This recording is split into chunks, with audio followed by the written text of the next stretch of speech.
woke up and then we were here. Ugh, Paimon's head is all dizzy. The scenery here looks different, too. Oh, what should we do, Traveler? Please don't tell Paimon someone abducted us and brought us to some strange place that we could never leave. You're right. Better to think of this as the beginning of a new adventure. Thank goodness you're still here. If Paimon woke up alone, she probably would be trembling in a tree hollow.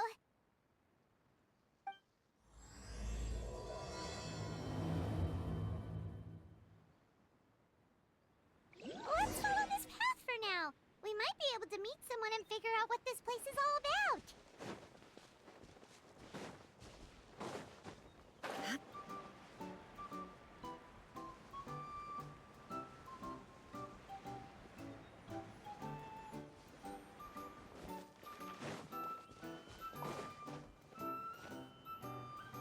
Traveler, did those plants by the road look weird to you? It almost looked like they were made of paper. And those two frogs over there? Yeah, they look like pieces of origami.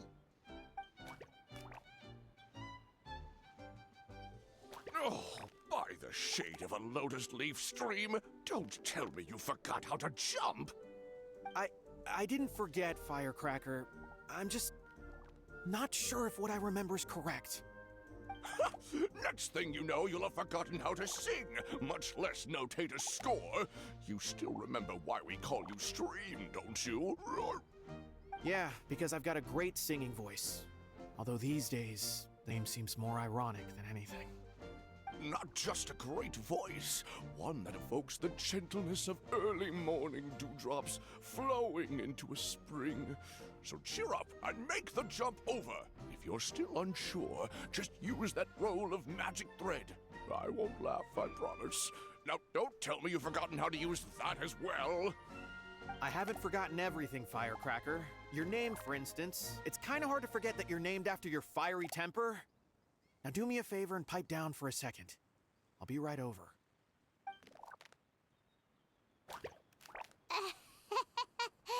You saw that too, right? Paimon's not seeing things, is she?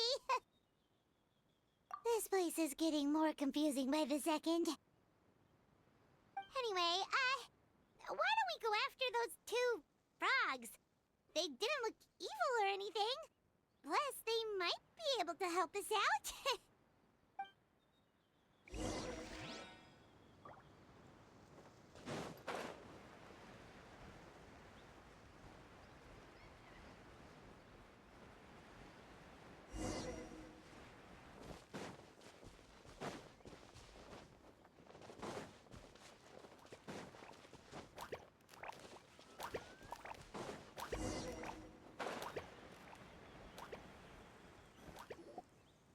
Guess we're not catching up to those frogs.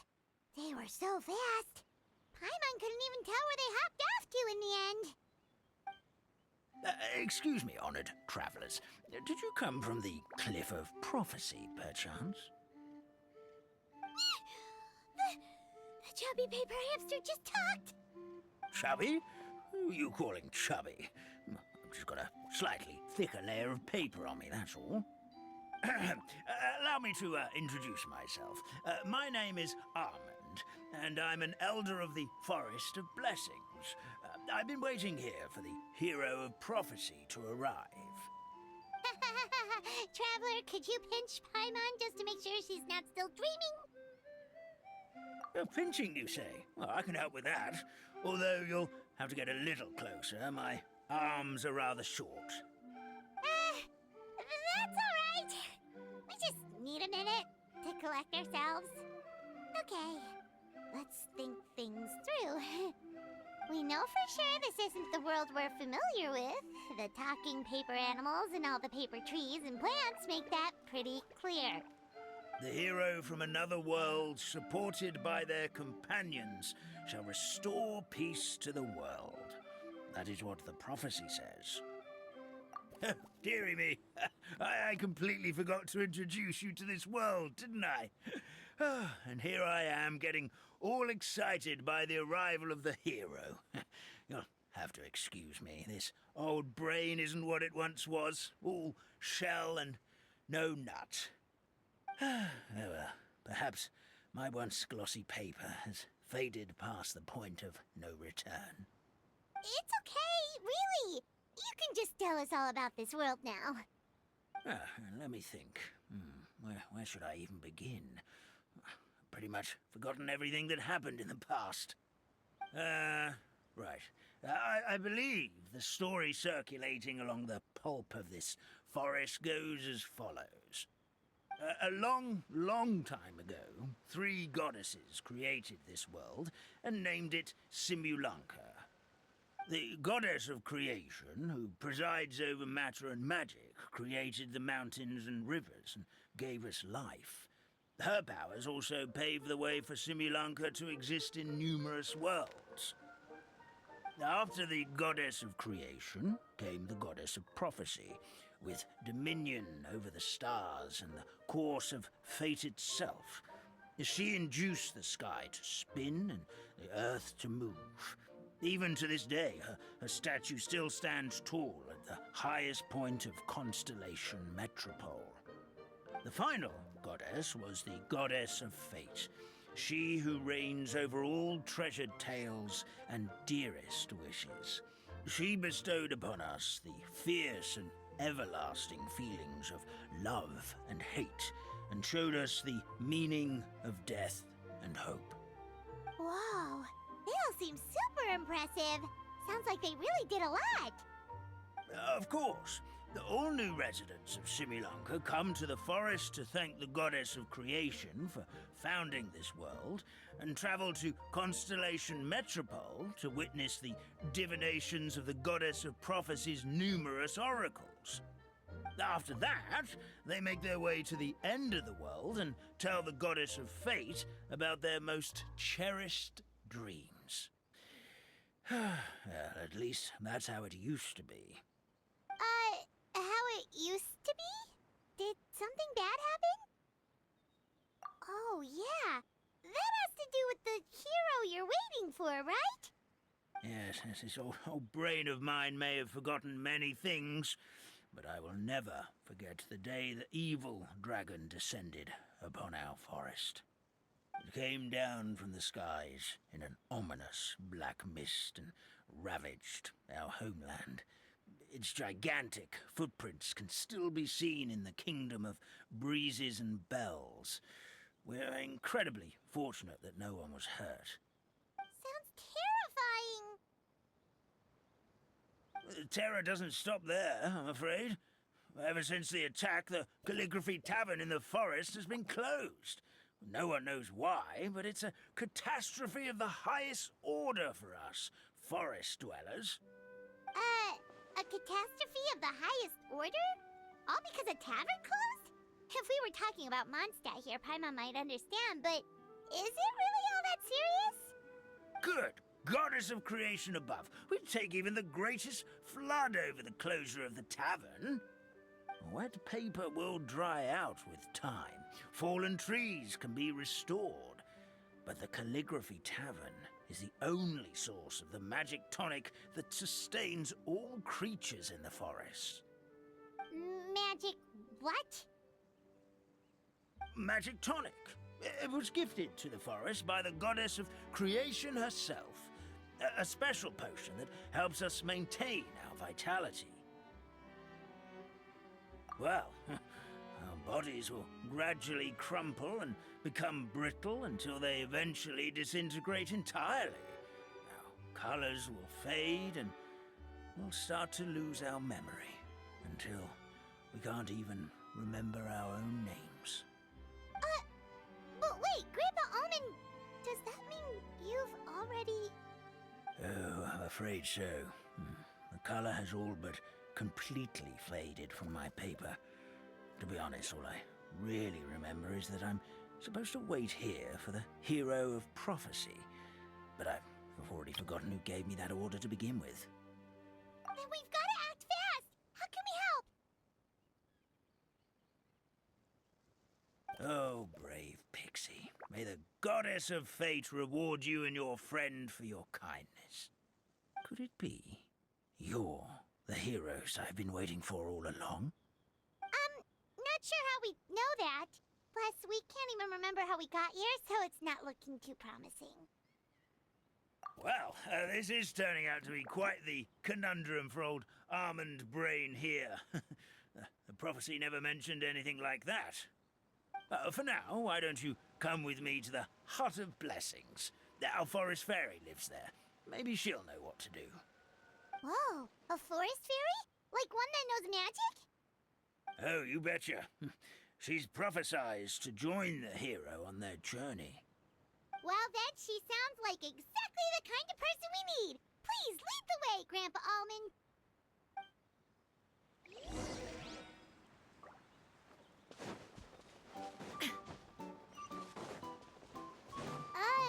That meadow over there looks pretty strange. Well, that's what the Calligraphy Tavern looks like. Now it's lost all of its color.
This is the place.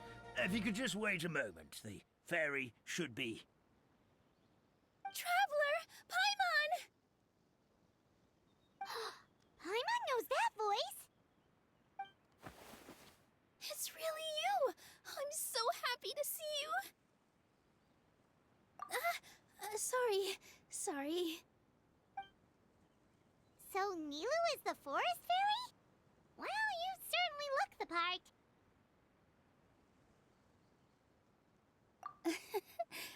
Thank you. To be honest, I'm still getting used to it. It's the weirdest thing.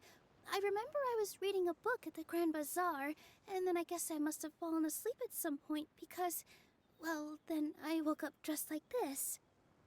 And in my dream, someone spoke to me. They said, "You are the fairy of the Forest of Blessings. Now go, save the forest with your magic."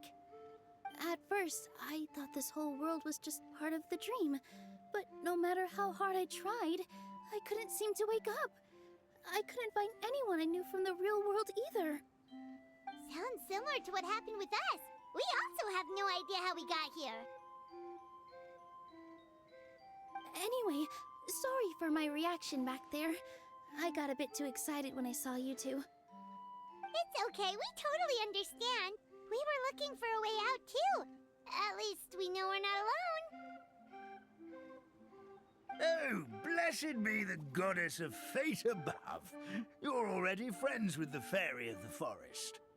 Grandpa Almond, thank you so much for bringing my friends here. Could you let the others know I'm coming? I'll head over right away. Of course. Leave it to me. Hey-ho, pistachio. Today truly is a blessed day. Wow, Nilu. Looks like you made short work of getting to know the locals. Well, when I arrived here yesterday, Grandpa Almond told me all about the state of this world. Since they think of me as their forest fairy, I just felt like I had to try to help them. Oh, so you mean like using some kind of forest magic to repair the tavern? Unfortunately, I don't know how to use the magic of this world. I've tried using my vision, but it doesn't seem to work here. If the books stored in this hut are anything to go by, This seems to be the place where the goddess of creation first made the townspeople of this forest.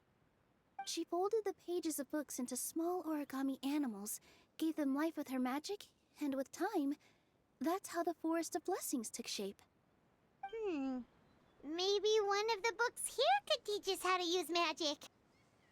I read them all, but only found one reference to magic. The incantation, abracadabra, means to create what I say. This is a world made up of words, where fantastical powers can be wielded by all.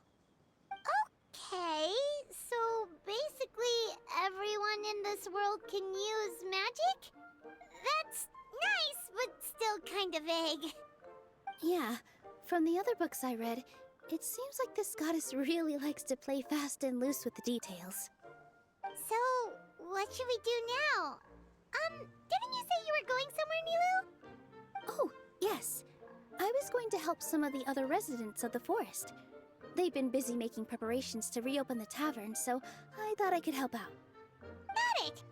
Guess we should just focus on what we can do for now. This whole thing is making me pretty nervous, actually. It's like I've been pushed on stage without being taught the choreography. Since I'm already wearing the costume, though, I might as well try to play the part. It's what a professional dancer would do. And who knows? Maybe I'll find my own magic along the way. All I can do is try, right? At least you're optimistic. Thank you. Then let's go.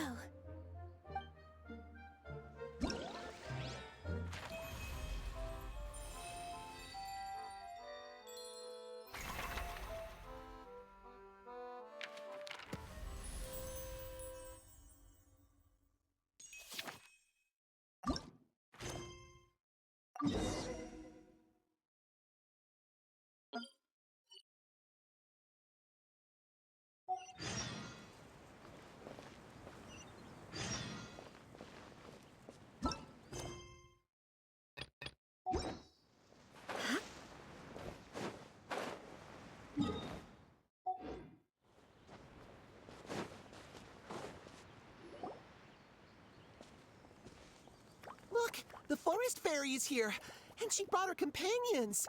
Grandpa Almond was right. They do look promising. Hello there, everyone. I heard you were working on the piping for the calligraphy tavern.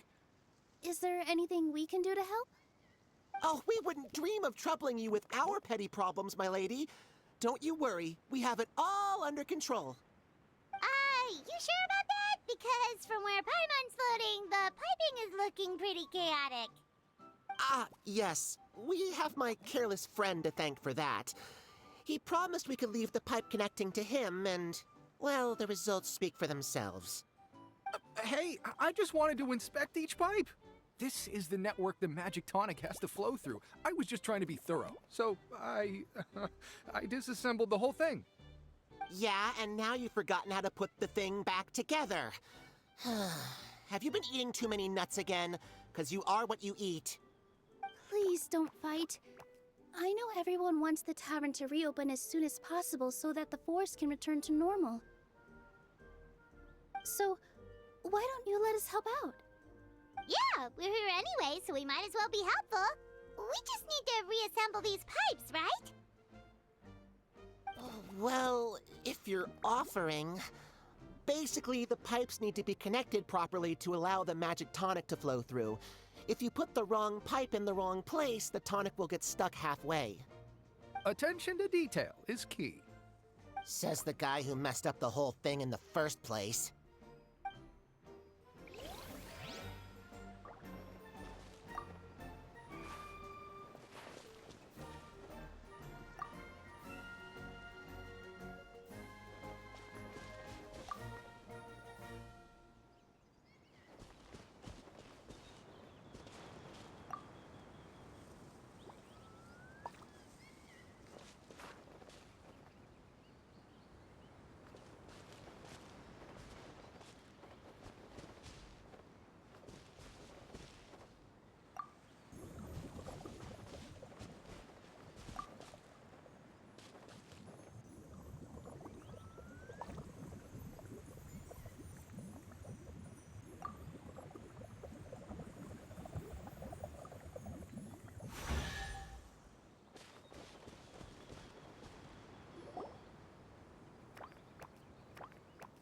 Oh, amazing! You did it! Now the tonic will flow into everyone's cups without getting stuck, right?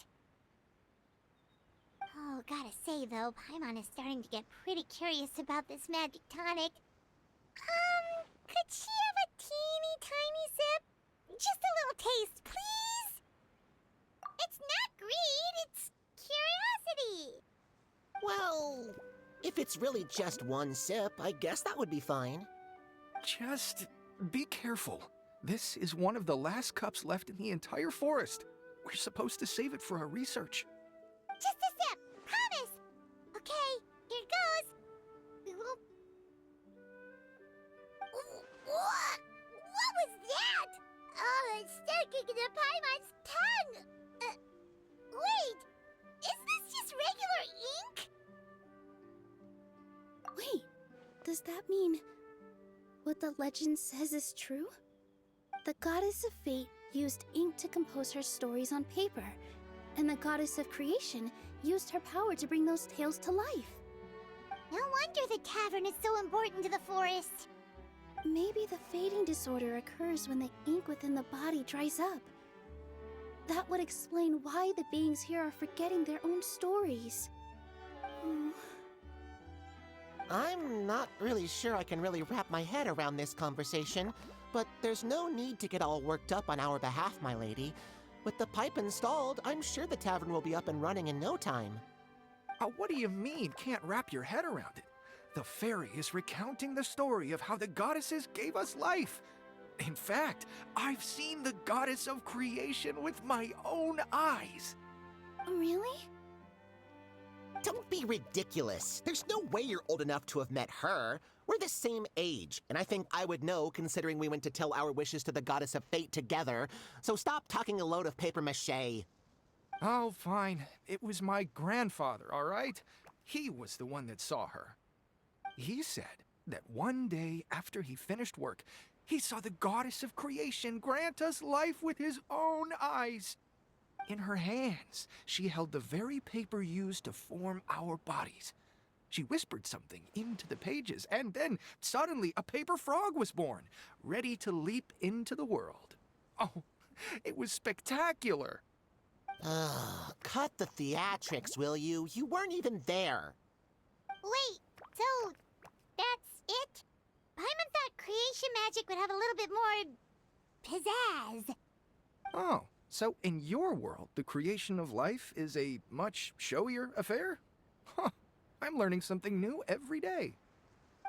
Well, that's not exactly what Paimon was trying to say.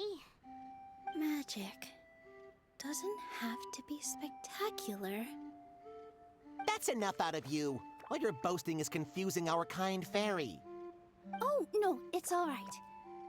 I actually think I understand the magic of this world a bit better now. Thank you. The honor was all ours, milady. Traveler, Paimon, we should make our way to the next location.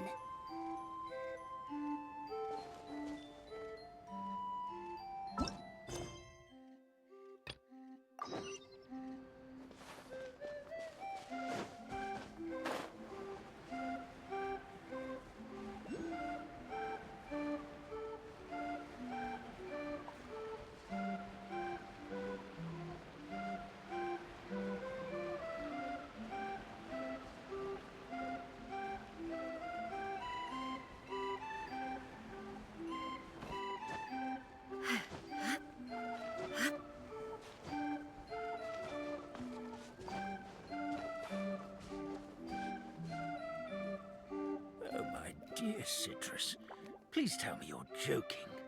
We can't have you out of commission with the tavern about to reopen. I'm sorry, Grandpa Almond. It's the truth. I was just too excited for the reopening and must have fallen asleep in an awkward position. Grandpa Almond, we're here to help. Oh, hazelnuts on high. You could not have come at a better time. Please allow me to introduce you. This is the bartender of the Calligraphy Tavern, Miss Citrus. Miss Citrus is supposed to add all kinds of delicious fruits to the magic tonic. Her additions are what turn it into the finest brew in the land. She's indispensable to the operation of the tavern. I appreciate the kind words, Grandpa Almond, but... my neck. Are you all right? Terrible timing.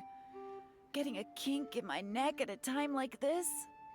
Could you give my tail a little twist? That should help free up the movement in my neck. I would do it myself, but I can't reach my own, and Grandpa Almond is too old and as light as a feather. The neck and tail are connected? Of course they're connected. Just like how you can't have a rainbow without rain. Anyway, you just need to position me at the right height to pick the fruits. And then put them in the barrel over there.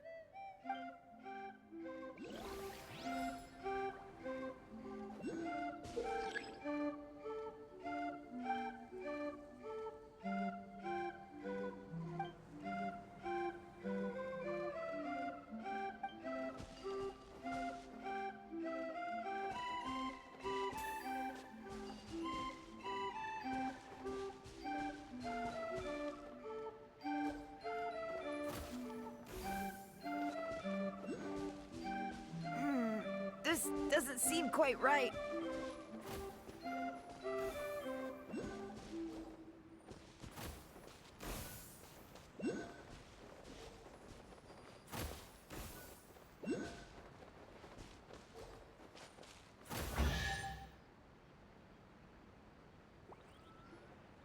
Perfect!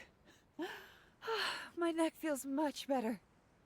So there really is some kind of connection between your neck and tail. Thank you so much, everyone. I can rest easy now, knowing the drinks at the tavern will be just as wonderful as before. That's another problem solved! We've got one final stop. Let's go.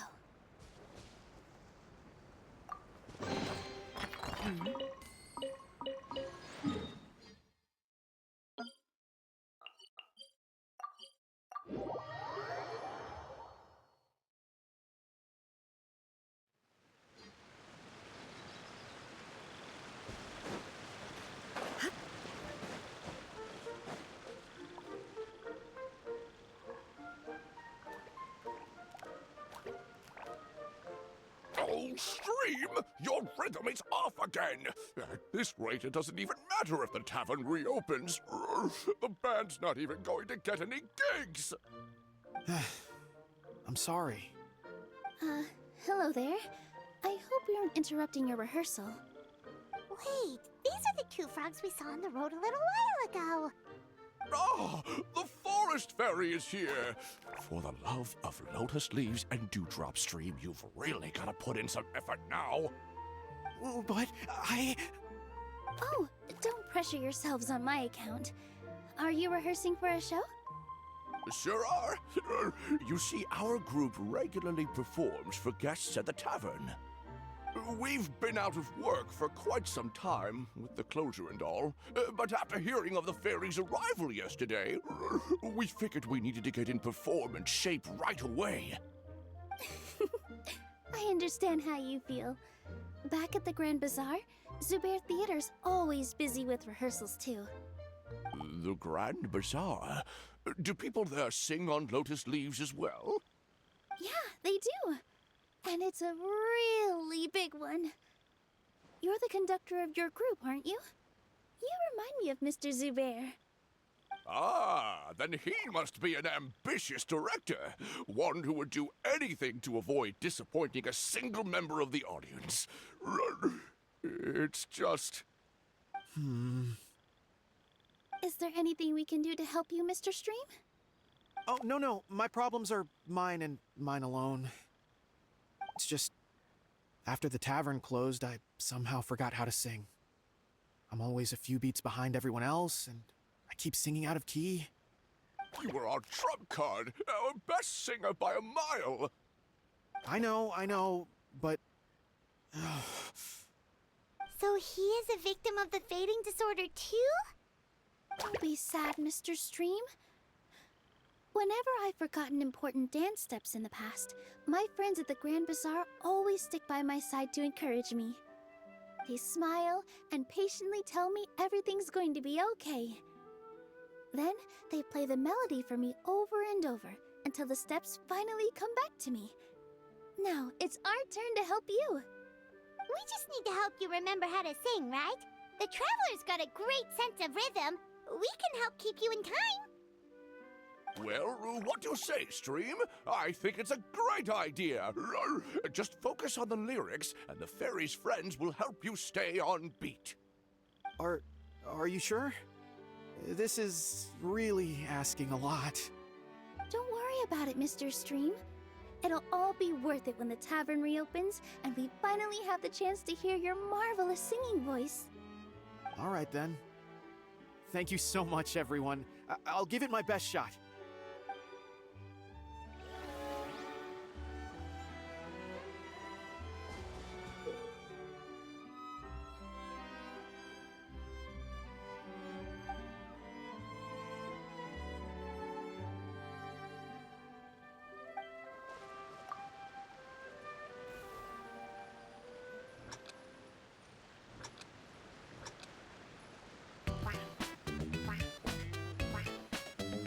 Excellent! Perfectly in time.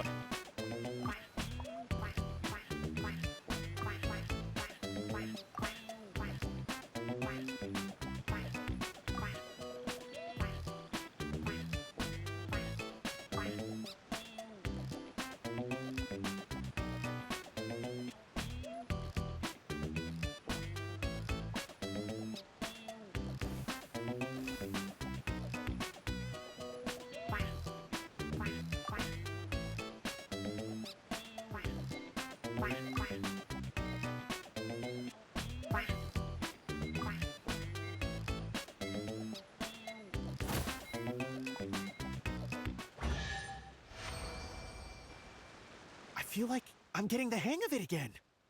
Goddesses above, this better stick when it comes to the performance. Just do it exactly like how we rehearsed. Thank you, everyone. Thanks to you, my voice is once again as clear as a flowing stream. Glad to hear that you're feeling better, Mr. Stream. It's also about time for us to go to our next destination. We'll be looking forward to your performance at the tavern.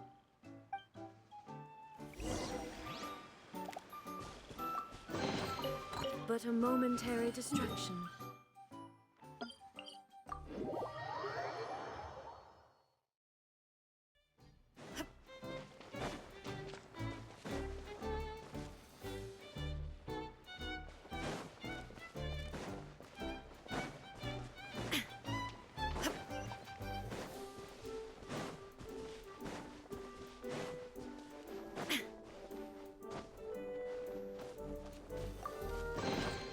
But a momentary distraction.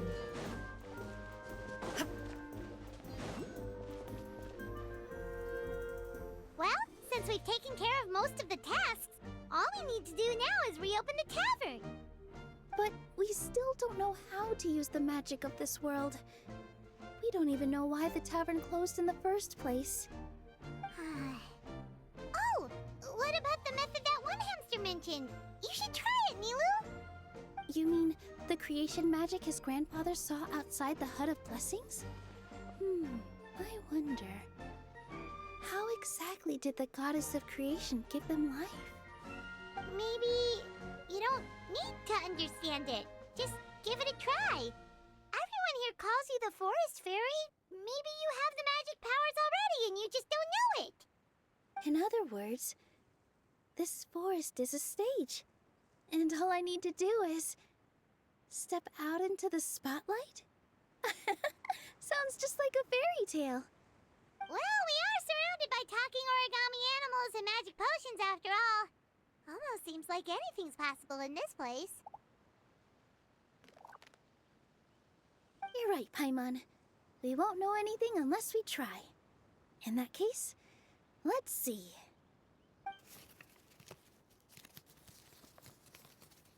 This is how you do it, right?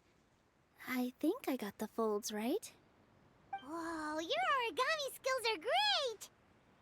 I once saw one of our prop people making something similar. It looked really cool, so I took some time during my break to learn the basics. It's not a bad way to stave off sleepiness either. Well, how do you feel? Sense any, magical powers flowing through you? No. No? What are we missing? Magic words? But how am I supposed to know what the goddess said to bring them to life?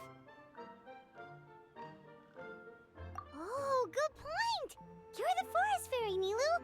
What do you want to say to the new resident of your domain?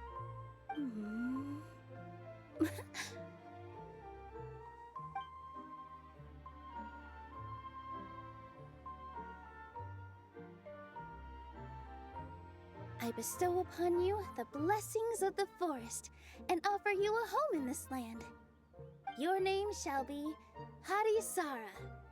May you bloom in this world as beautifully as the flower I love. My name is Parisara. It worked! It actually worked! Well, peel my shell and call me a nut. I never imagined I'd witness such a miracle at my age. It's just like what the stories said about the goddess of creation. Shell? Miracle? Nice to meet you, Parisara. I'm Nilu, the fairy of this forest. From this day forward, this place is now your home. Hello, Fairy Nilu. I hope you'll grow up happily in this forest. Grow up. Oh, you can leave the little one with old Almond for now. Oh, this sure brings back memories. It's been such a long time since we last held a welcome ceremony. Here, Parisara. Come to Grandpa Almond. Well, now that Nilu has mastered the goddess's magic, we should be able to reopen the tavern, right? Grandpa Almond, could you send a few people to check the underground space beneath the tavern? Oh, of course. May I ask why? The moment I used magic, I sensed something strange down there. I have a feeling it's connected to why the tavern had to close down. Of course, we'll look into it right away. Make sure you listen to Grandpa Almond, Parisara. Don't go running off on your own. Parisara. Listen. Running. Hey, come back here, you! Wait! Yep, that's Nilu's creation, all right. She's got so much energy. Anyway, how did you manage it, Nilu? Well, all I did was say my wishes for her out loud. Maybe the magic is in the words themselves, just like the book said. This place is seeming more like a fairy tale by the second. I mean, or somewhere call it the Forest of Blessings, so it kind of makes sense. Well, anyway, Paimon thinks this magic suits you perfectly, Nilu. When I brought Parisara to life just now, I was able to sense the magic flowing through the forest, and the flowers and trees, and inside the creatures that live here. But for some reason, there's a hollowed-out space beneath the tavern where I couldn't sense anything at all. We're back, my lady. That was fast. You were right. There was something under the tavern that I've never seen before. It looked transparent and gave off a clinking sound when I knocked on it. Transparent and clinking. Oh, I've got it! Already? You've got to use fairy tale logic, Paimon. That's right. An empty ink bottle, to be exact. Still remember the taste of the magic tonic you took a sip of, Paimon? Yeah, it was ink. Oh, Paimon gets it now! Traveler, Paimon, will you come gather some ingredients with me? I learned what we need to make the magic tonic back in the Hut of Blessings. Sure thing! What do we need to get?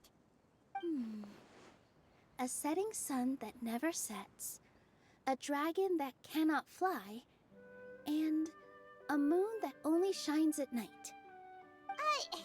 Where are we supposed to find crazy things like that? What? How did you get that so fast? Logic, huh? Lucky guess, more like.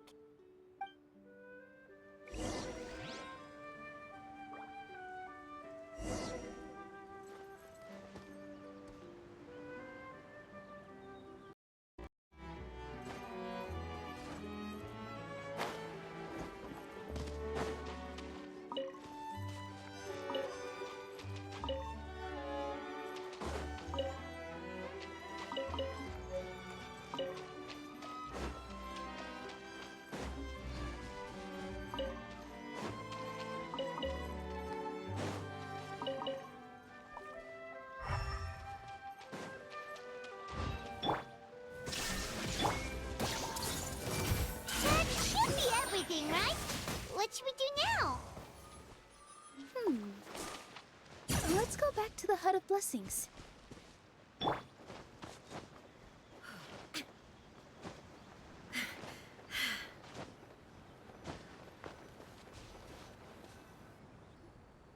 Give me just a second.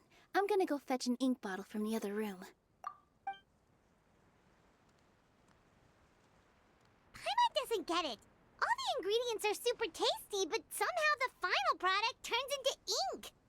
Well, anyway, Paimon's not going anywhere near this stuff this time. Not even if you bribed her. Sorry to keep you waiting. Let's see. According to the book, first you do this, then this, and then... It's done! Wow, magic sure makes everything super convenient.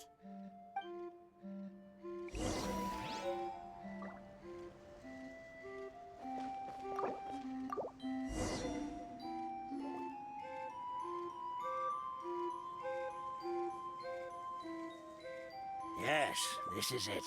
This is exactly the magic tonic we need. Grandpa Almond, could you take the concoction to the room underneath the tavern and place it next to the transparent bottle you found? I'll handle the rest. Of course. As you command, so it shall be done. I still get nervous at times like this. It's just like when you step on stage and you can tell that every single person's gaze is fixed right on you. Thanks, you two. I can't tell you how great it is to have you by my side. Almost makes me feel like I've been blessed by the goddess of fate, too. Let's go. We shouldn't keep everyone waiting.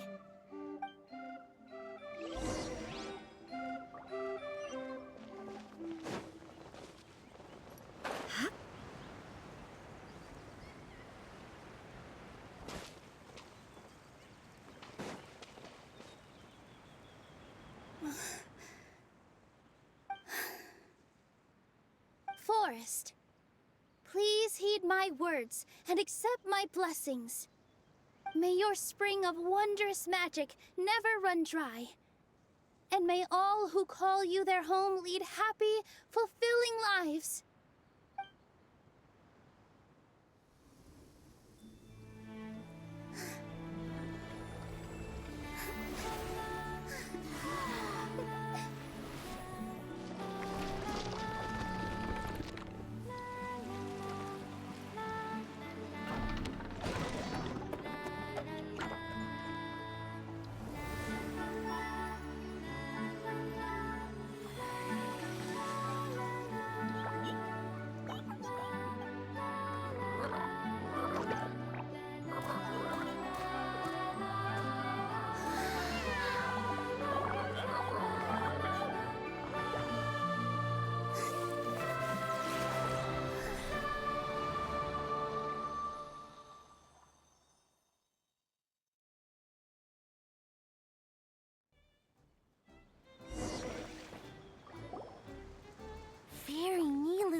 It matches the scenery of the forest perfectly. I was so surprised when it suddenly opened up like that. Just like a pop-up book.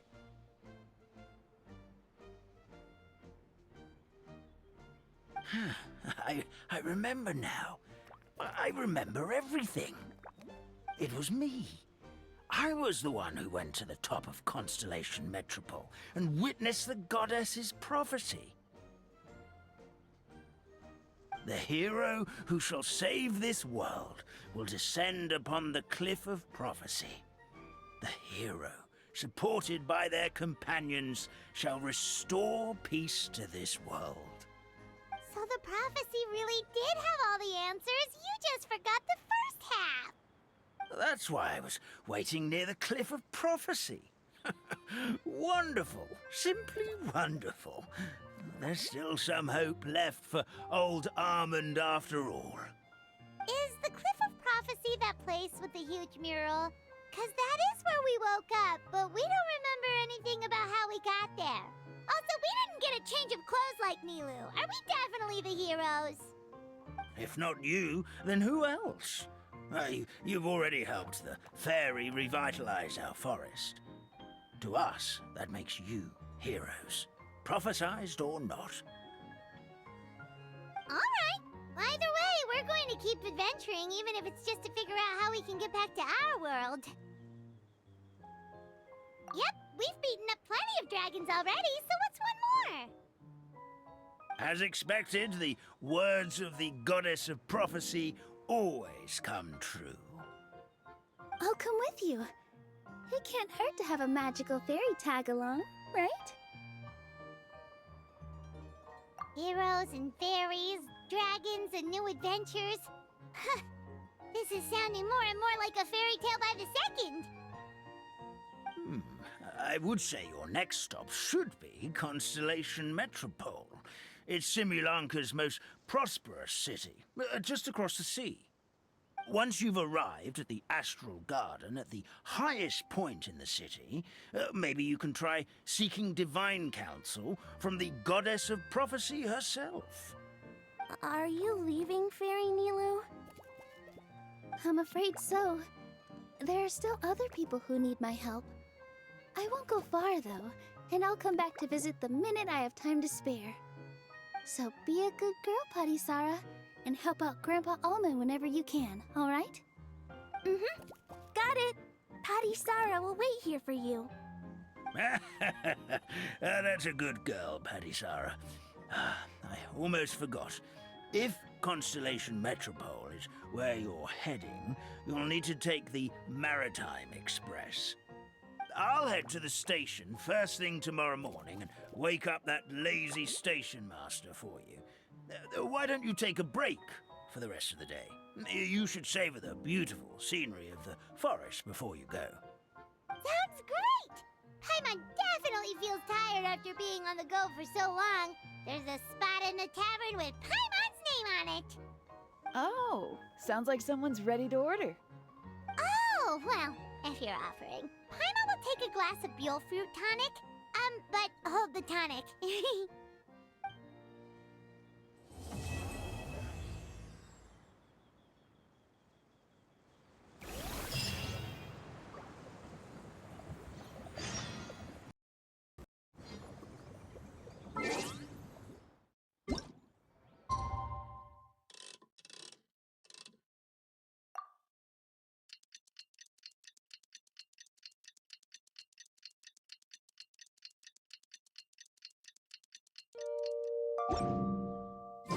Inactivity serves no purpose. Morning.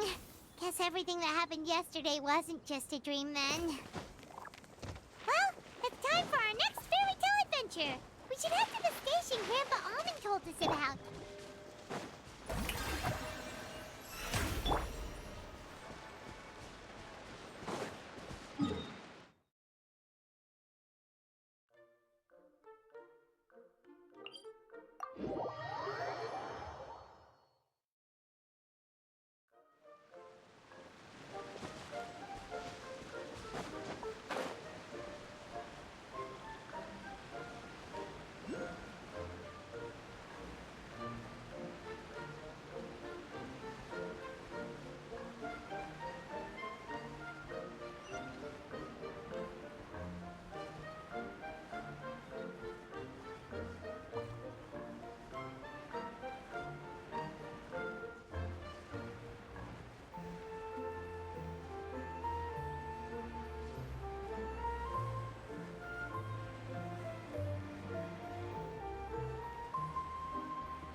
Get up, said Jewel.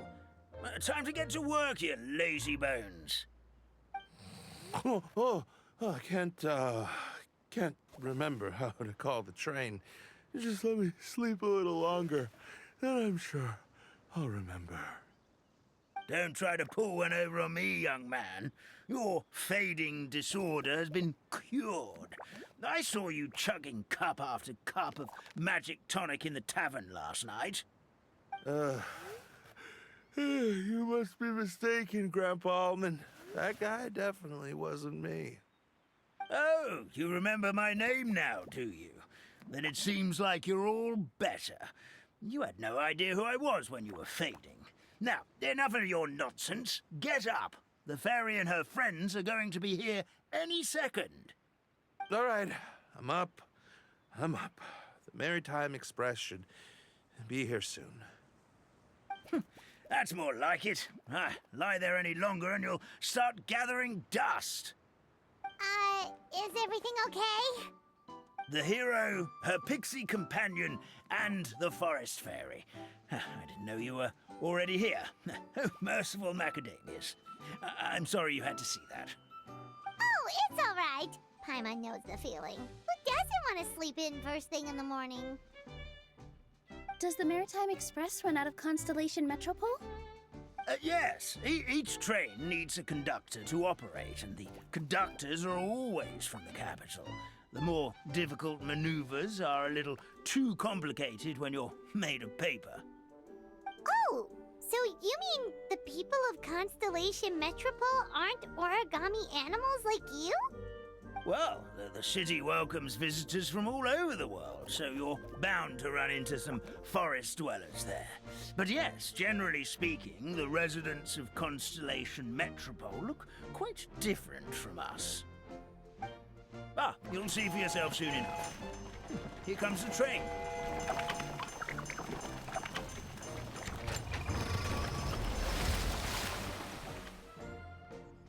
Pleasure to meet you, everyone. My name is Will, and I'll be the conductor for your journey today. I'm assuming you're the ones who called the train.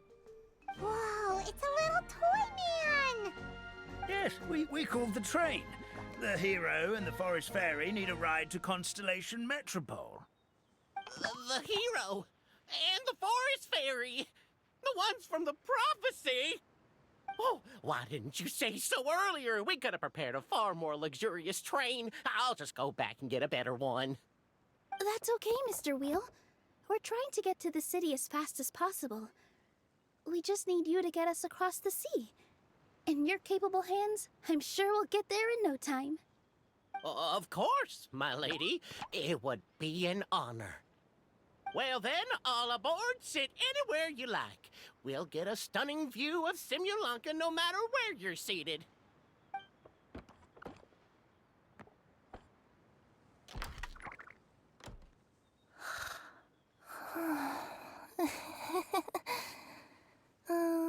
Breakfast. Did one of you just say something? Wasn't me either. Breakfast. Oh, come back. Sounds like the voice is coming from inside the train.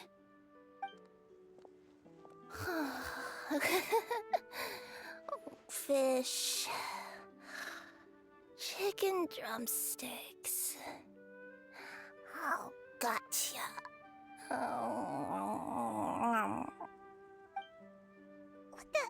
What's Kirara doing here?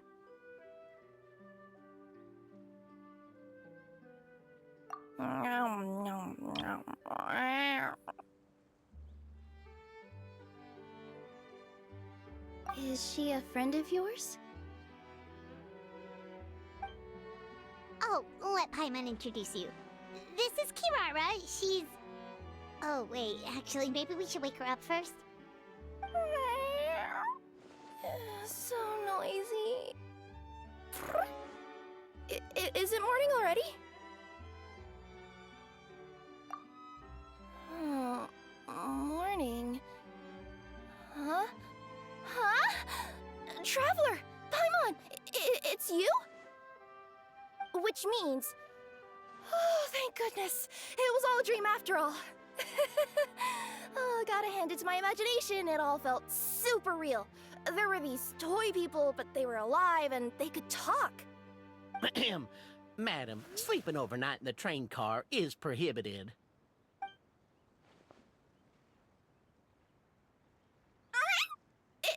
It wasn't just a dream?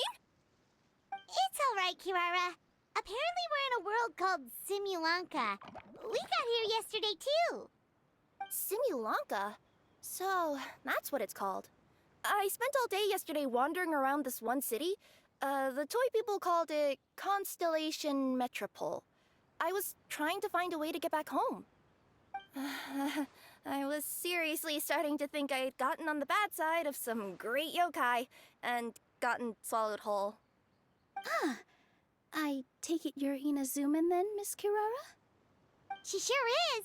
But, Kirara here is kinda special. Let Paimon introduce you for real this time. Kirara is a Nekomata from Inazuma. She works as a courier for Komanie Express. Ah, nice to meet you. I'm Nilu, a member of Zubair Theater. You can usually find us performing in Sumeru City's Grand Bazaar. Right now, though, I suppose I should introduce myself as the Fairy of the Forest of Blessings. Oh, you're Nilu!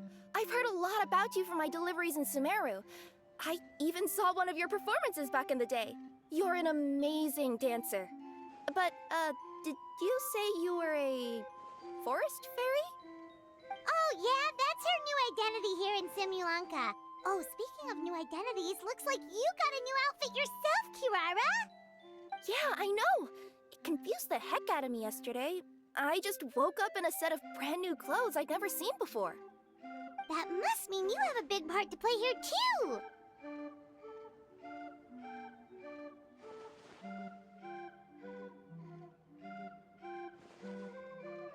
I think Miss Lynette would be better suited to that role, being a magician and all.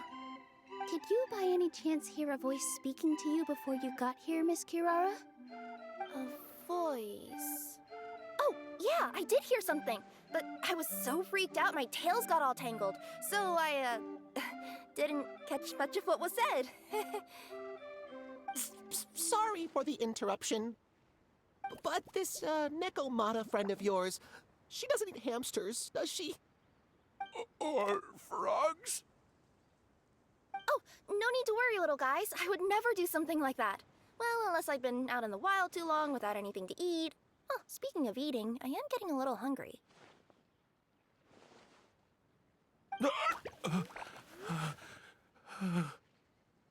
Where are your manners, everyone? This young lady is a trusted friend of our esteemed hero. Now, I know a fear of felines is etched into us with ink, but I'm certain Miss Nekomata in boots here means us no harm. It sure looks like you're keeping your distance, though, Grandpa Almond. You will have nothing to fear, I promise. I met some origami animals in Constellation Metropole yesterday, and I even made sure to retract my claws so I didn't hurt them by accident. Plus, you all look just about as tasty as the cardboard boxes I deliver. Not that I tried to eat you even if you did look tasty. Promise. Please excuse us, Mom. It's just an unconscious reaction. Dear passengers, it's almost time for us to depart. Oh, yeah, that. Whoops. This turned into a pretty long conversation, didn't it? All right, let's get on the train. You coming with us, Kirara? Mm-hmm. I'll ride with you to the next stop. There's a place near the Metropole that caught my eye yesterday, so I want to go explore it today. Then all that remains for me to say is, on behalf of the Forest of Blessings, thank you once again for all you've done for us. May the goddess of fate be with you and bless your journey, Madam Fairy, Miss Nekomata in boots, and our brave heroes. Please do visit us in the Forest of Blessings again, once peace has returned to this land. We will. We'll definitely meet again. Take care, Grandpa Almond.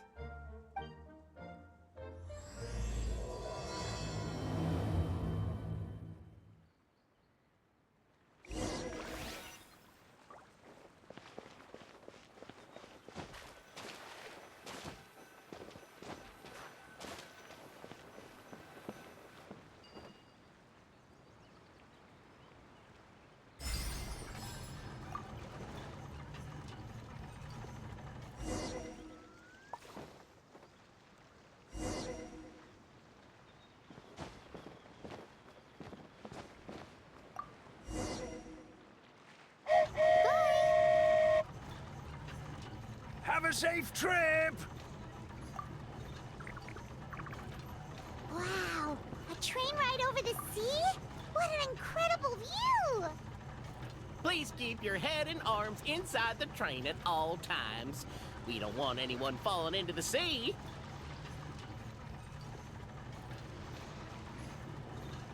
There's a train coming the other way too!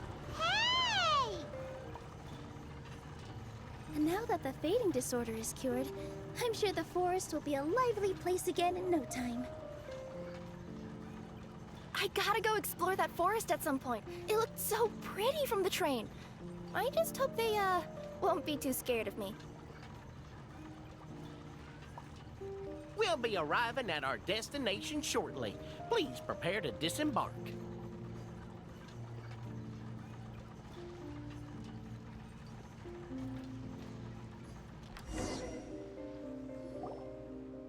Here we are! Constellation Metropole is right over there. It's a short walk from here to the Gear Sky Ladder, which will take you right to Metropole Square. And thank you again for choosing Maritime Express. Great! And thanks to you for a smooth and pleasant journey, Mr. Wheel. The train cars were comfortable and spacious, and I had a great night's sleep. I'll definitely be back. As you wish, ma'am.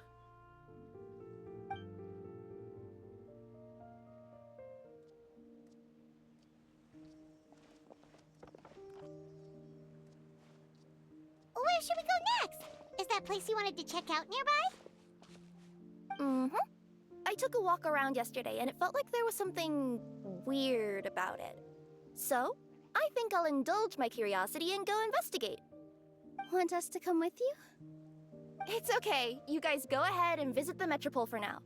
Hopefully, that's where you'll be able to find out some more about this world. I pretty much explored the whole place from the rooftops yesterday, but for some reason, this is the place that caught my attention. You know what I mean, right?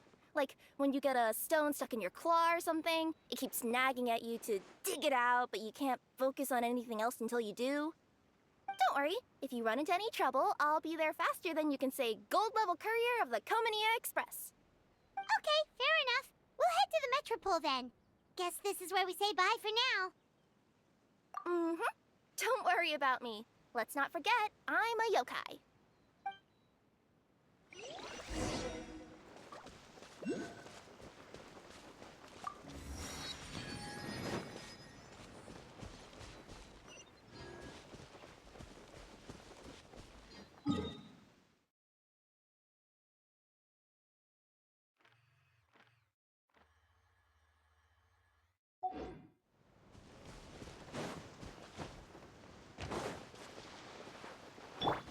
The show begins!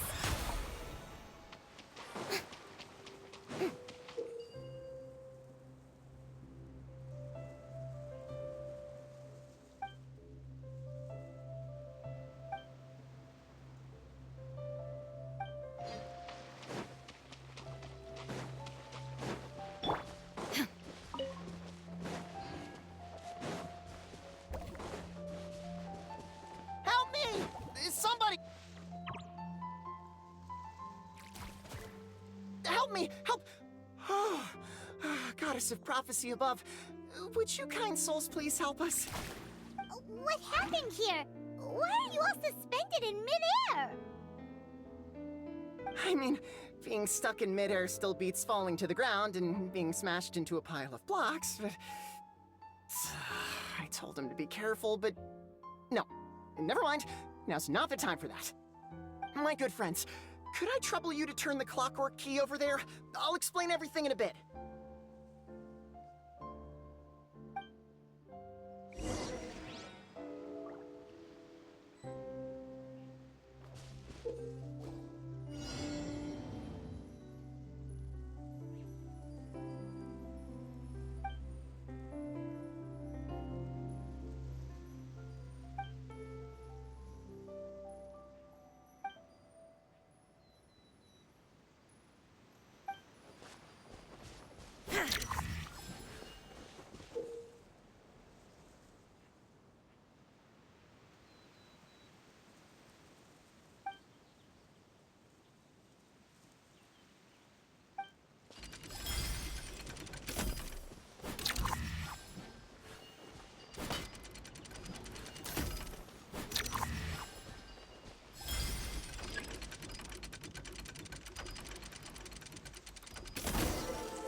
Oh, thank you.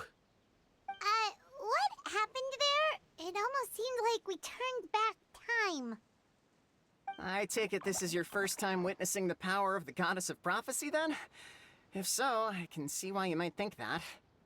Basically, this is a gift bestowed upon Constellation Metropole by the Goddess of Prophecy, who rules over the natural course of all things. It helps those who have deviated from their proper path to get back on track. Proper path? Do you mean everything that happens in the Metropole has been planned out since the very beginning? Why are you saying that as if it's a bad thing? You're not explaining it clearly. Here, allow me. Of course, all the residents of the Metropole have the freedom to live their own lives. For instance, whether I use olive oil or sesame oil in my morning skincare routine is entirely my choice. But whenever something disastrous is about to happen, like when I almost got turned into a pile of rubble just now, the goddess's magic will activate in the world around us. So, in other words, it's kind of protection magic? To keep people alive? You could say that. There are other situations in which it activates too, but that's basically correct. Well, in any case, we're glad no one's hurt. Are you heading to the Constellation Metropole? Yep. Do you know where we can find the Gear Sky Ladder? Oh, it's just that platform up ahead. The one with the key sticking out. That thing? Are you sure? Yep, that's the one. Pretty much everything in the Metropole runs on tracks and gears. The Goddess of Prophecy watches over it all. Which is to say, all the tracks are fixed. If a machine is set up to move forwards, it'll never move in reverse. This reminds Paimon a lot of Fontaine's clockwork toys. You mean, like those music boxes with dancing figures? I think I've seen one or two from the merchants in Sumeru. Yeah, exactly like that. Anyway, sounds like it's not gonna suddenly fall out of the sky, so Paimon's okay now. Should we get going?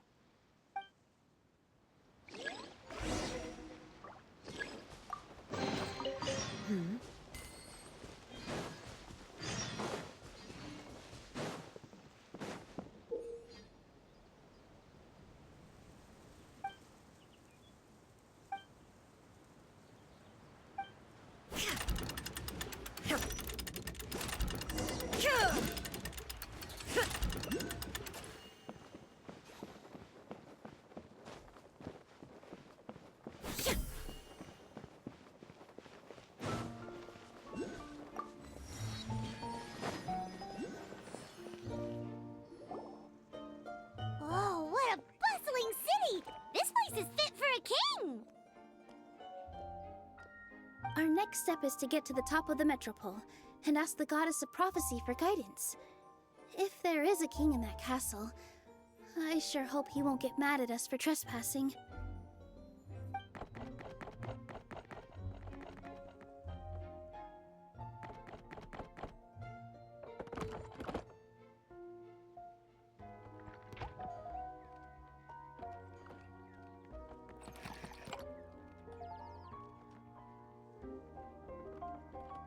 Make way for the king! Oh, darn, we jinxed it. Oh, no. Did he overhear us talking about us sneaking into his castle? Paimon hopes he's not mad. Silence! The one who shall soon stand before you is the ruler of Constellation Metropole, the one who descended after a meteor shower, and the protector of order and all the stars in the sky.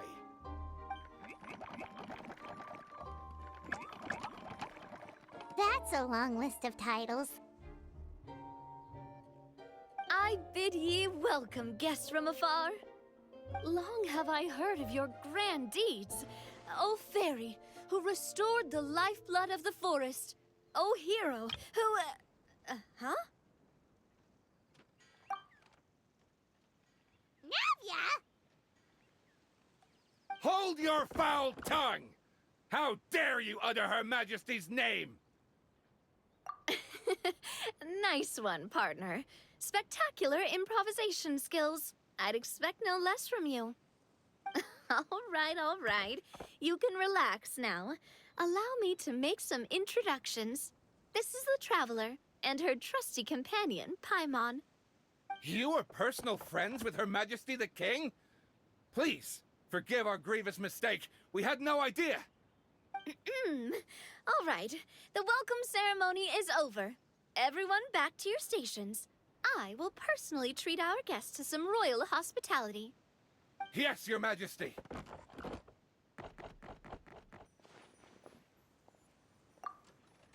Oh, come on. I've already sent them off. So, anyway, how did you guys get here? We were gonna ask you the same thing! Also, how are you already king of this nation? And where did you get a crown? Oh, wait, don't say it! You just woke up like this, right? Sounds like you've answered your own question. But before I woke up, I heard a voice say to me, "You are the king of Constellation Metropole. Now go forth and save your city." A similar thing happened to me. Oh, yeah, sorry. You must be the fairy of the Forest of Blessings, right?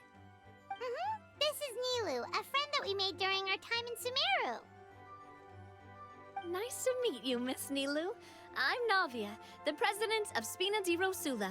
If you ever get the chance to go to Fontaine, make sure you come and visit me. I'm based in Poisson. Seems like you're taking this all in stride. Aren't you nervous about getting stuck here and never being able to get back home? Why would I be worried about that?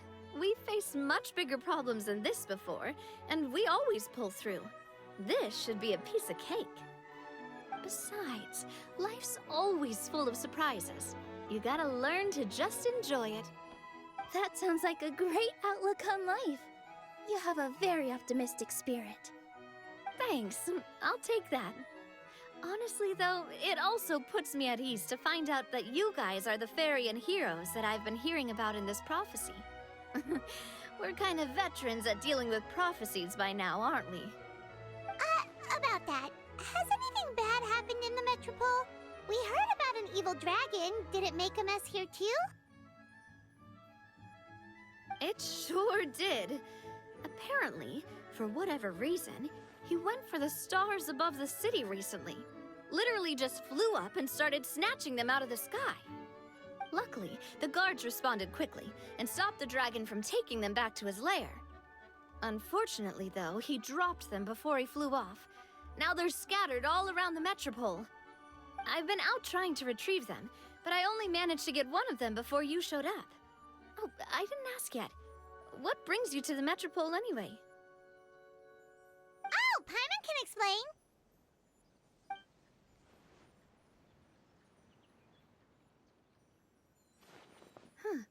I see. So, you want to consult the Oracle of the Goddess of Prophecy. Do you know how we can do that, Miss Navia? Well, the goddess's statue is indeed at the top of the castle. I can take you up there.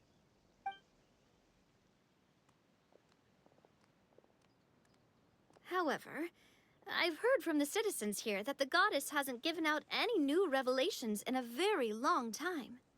Really? But Grandpa Almond told us that he received his prophecy from the goddess. Oh, that's probably because the prophecy about the hero of Simulanka has been around for a very long time. But recently, people realized that the goddess didn't reveal anything about what's supposed to happen after peace has been restored. Okay. Still, can't hurt to try your luck. And maybe you can help me get rid of the invaders while we're at it. Invaders? So the dragon's not your only problem? Right. The forest isn't the only place where strange things have been happening to the residents. Have you come across the gift from the Goddess of Prophecy yet?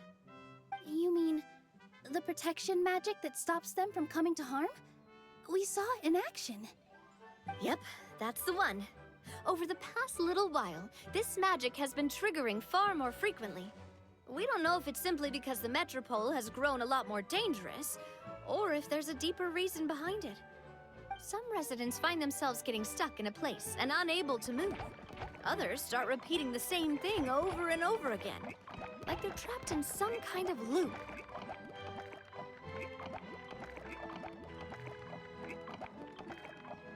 If we were to use clockwork toys as an analogy, could it be that the tracks have eroded, or the gears have slid out of place? That's exactly right, Nilu. That's basically what's happening. Anyway, some of the monsters outside the city saw this as an opportunity to launch an invasion. But we didn't see a single monster on our way here. That's because I already took care of most of them over the past couple of days. Of the remaining few, we trapped some of them inside the castle and chased the rest back out of the city. Okay, so to summarize, not only has the magic here gotten all messed up, but the dragons also knocked some of the stars out of the sky, plus there's a bunch of monsters in the city. Sounds like there's a lot more to fix here than in the Forest of Blessings. Well, defeating the dragon and the monsters should be straightforward enough. But how do we fix the magic? Supposedly, the goddess has had it all planned out for ages. One of her oldest prophecies says this: "Go and push the gear that connects up to the starry sky.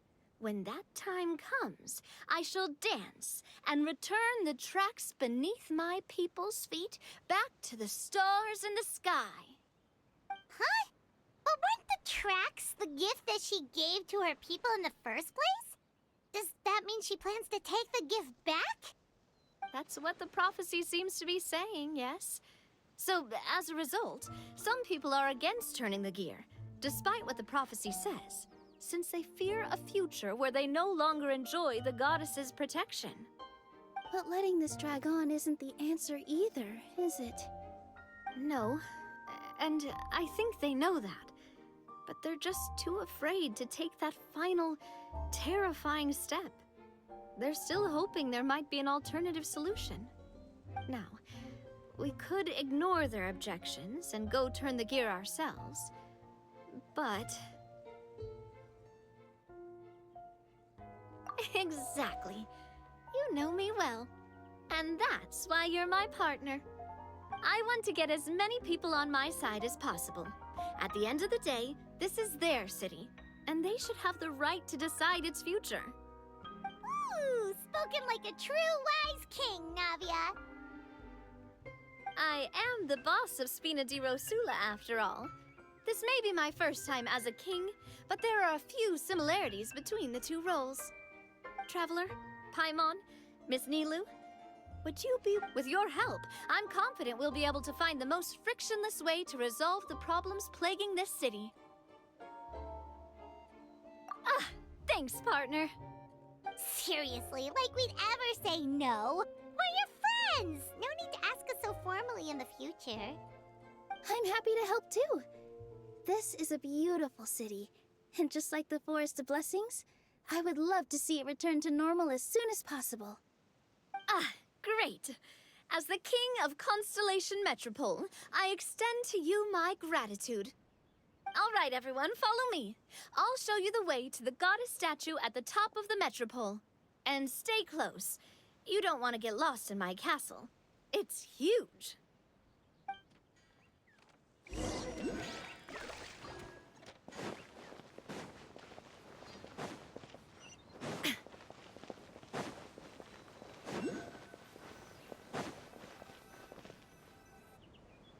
Huh? What's this? Wait. This looks like the star I found earlier. I told the guards to place it near the goddess statue. Maybe they ran into some trouble up there. Guess we'd better hurry.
escape.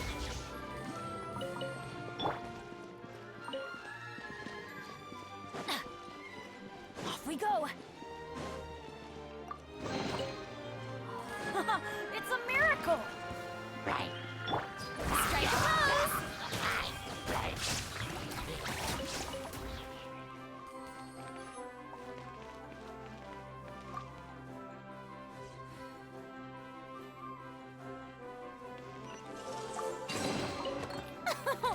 Splendid!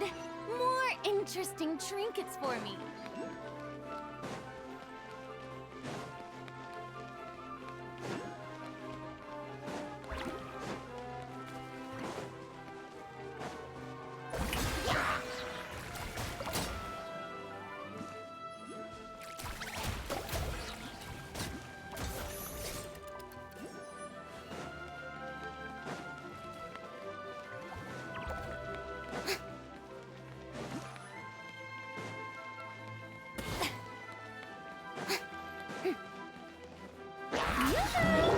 Shine down.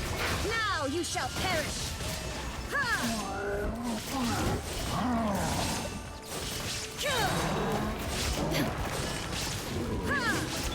Committed to memory.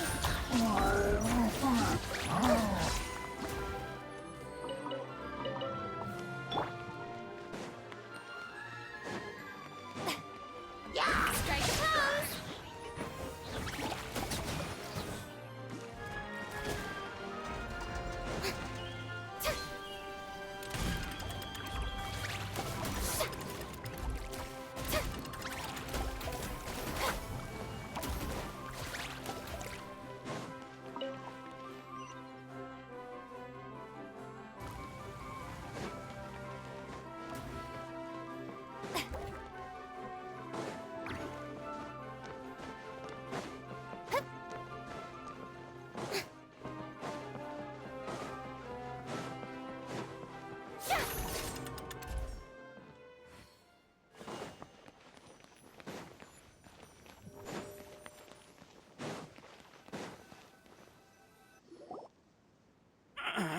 Drat!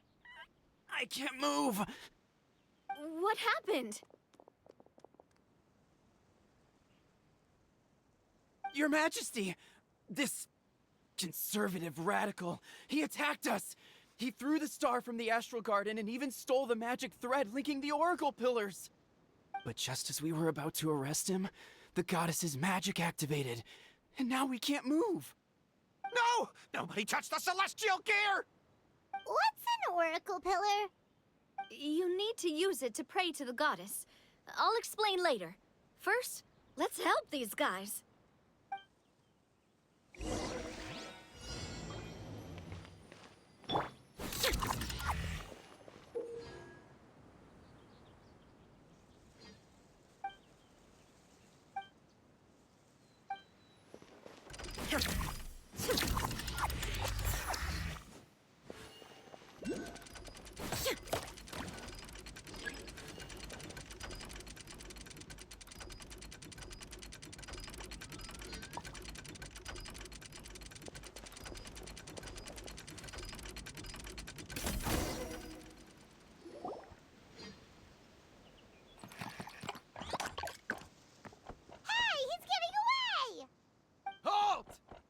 It's okay. Let him go. But, Your Majesty! Even if we catch up to him now, we won't be able to change his mind, much less quell the fear that many others like him are feeling. All it would do is turn him further against us. Understood, Your Majesty. Also, this is the magic thread he was holding from the Oracle Pillars. Your Majesty, what should we... Ah, please give that to the traveler over there. I believe they have some questions for the goddess. Yes, Your Majesty.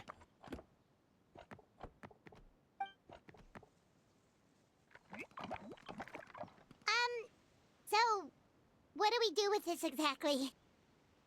See those oracle pillars over there? Just use the magic thread to connect them together in a specific pattern, and the goddess of prophecy will answer your prayers. Oh, sounds easy enough. Let's give it a try.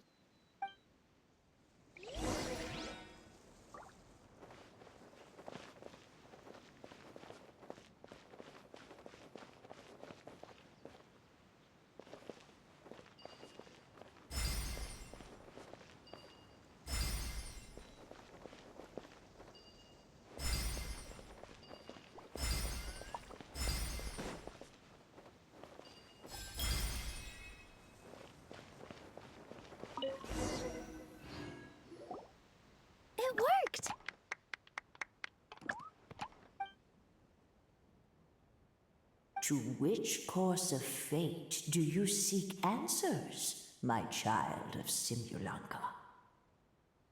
The hero from another world, supported by their companions, shall restore peace to this world.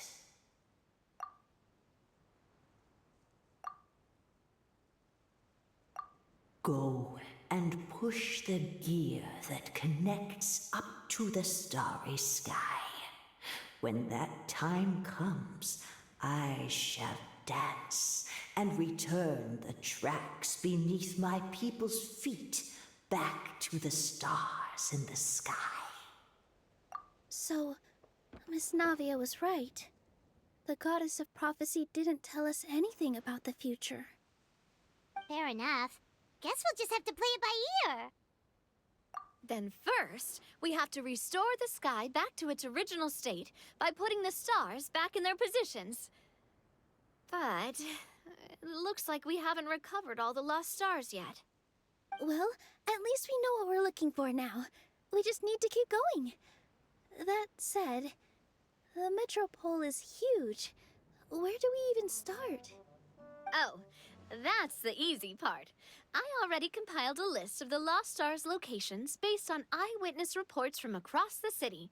Here you go. They should all be marked. Would you mind going around and fetching them for me? I have a few other things to take care of. You got it. We'll be back in no time. Oh, awesome. In that case, meet me back here once you've found them all.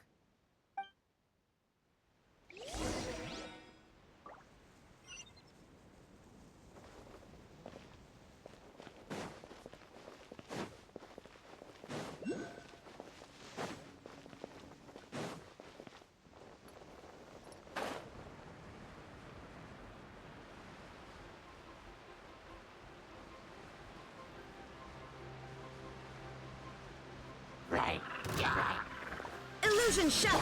Yoo-hoo! I see everything.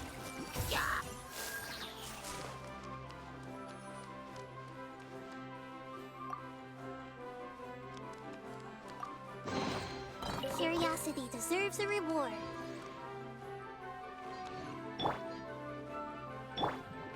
Feels like they really didn't want to give that to us.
Another one in the bag! That sure was rough.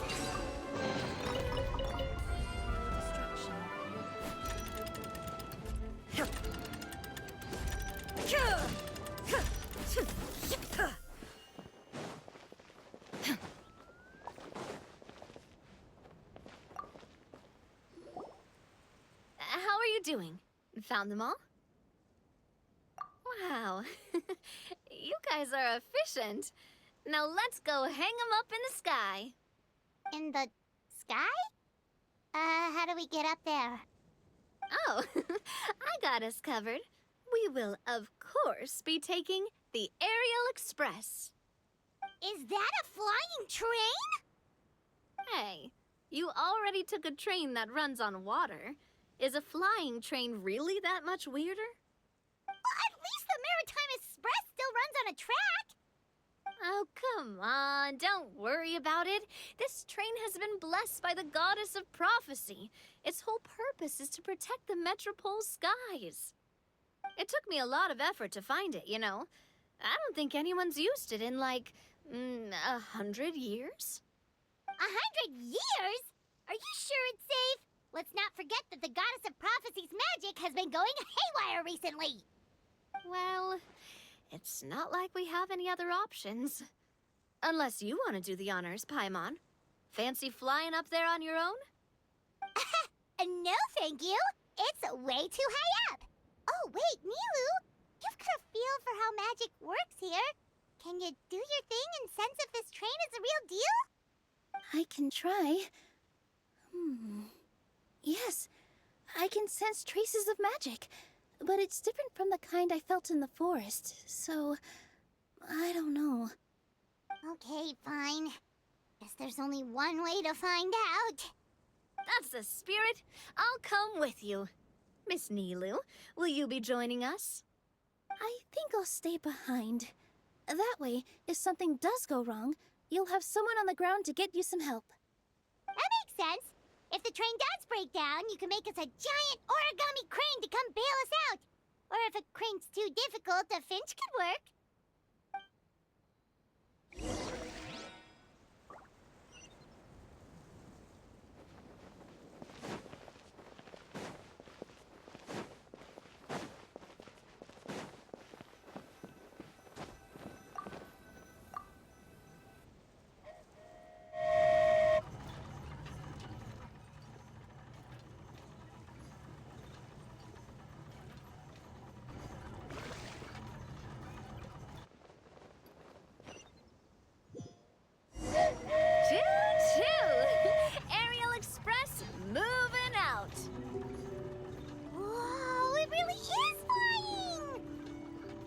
What an amazing feeling!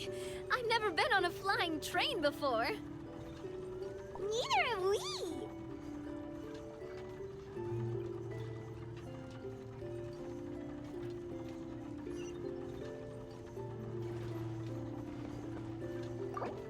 That should do it. On to the next location.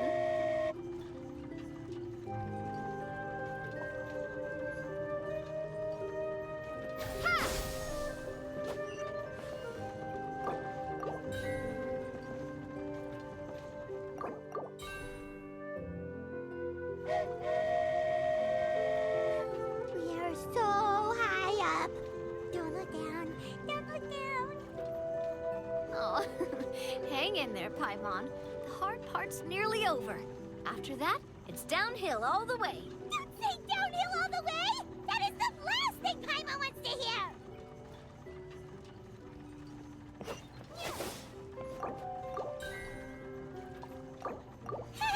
We're finally done! Okay, let's get back down while this train is still working!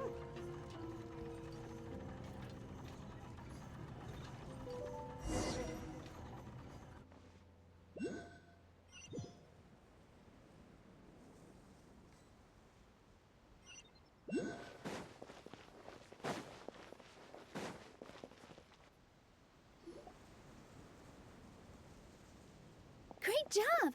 It looked like it all went smoothly. Yeah, and it was an absolute blast, too. You gotta ride with us next time, Miss Nilu. Huh? I'm okay. Thanks for... Halt! What do you think you're doing? Get out of my way! What's going on? Your Majesty, there! Let us through! Stay back! It's okay. Let them through.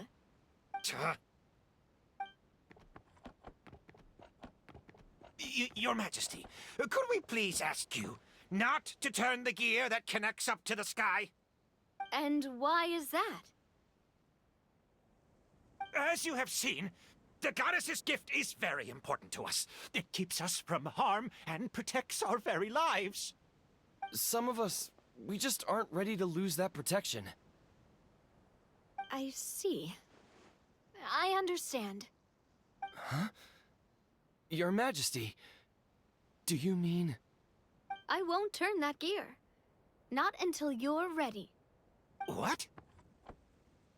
I've said before that the Metropole belongs to the people, and they should have the right to decide its future. But let me ask you this. How do you plan to solve the issues we are currently facing? Well, we'll start by rescuing the people that have gotten stuck. And then we'll find a way to figure out the true cause of this crisis. And have you made any headway on that? The true cause, I mean. Unfortunately not. Hey, you little... I'm sorry, my friend, but it's the truth. You have friends and family that have been affected, don't you? That have gotten stuck? Duh. I understand your concerns. But if we let this drag on for much longer, the situation may well get worse. More and more people will be frozen by the goddess's magic. Yes, but if we turn that gear now, all the tracks in this city will disappear. I know this is a hard decision to make. But have you ever thought about why the goddess might have made things this way in the first place? Huh? Why do you think she might decide to take back her gift and stop revealing further prophecies about the future? Are you saying she has abandoned us? No. Quite the opposite, in fact. What do you mean? The goddess dearly loves this world and all the people of Simulanka. And because she loves you so much, she wants you to be able to choose your own path. Every parent hopes their child will have a happy and carefree life. But if they're overprotective, then all they'll manage to do is keep their child trapped. If a mother bird lets her baby ride on her wings for too long, her child will never learn how to fly.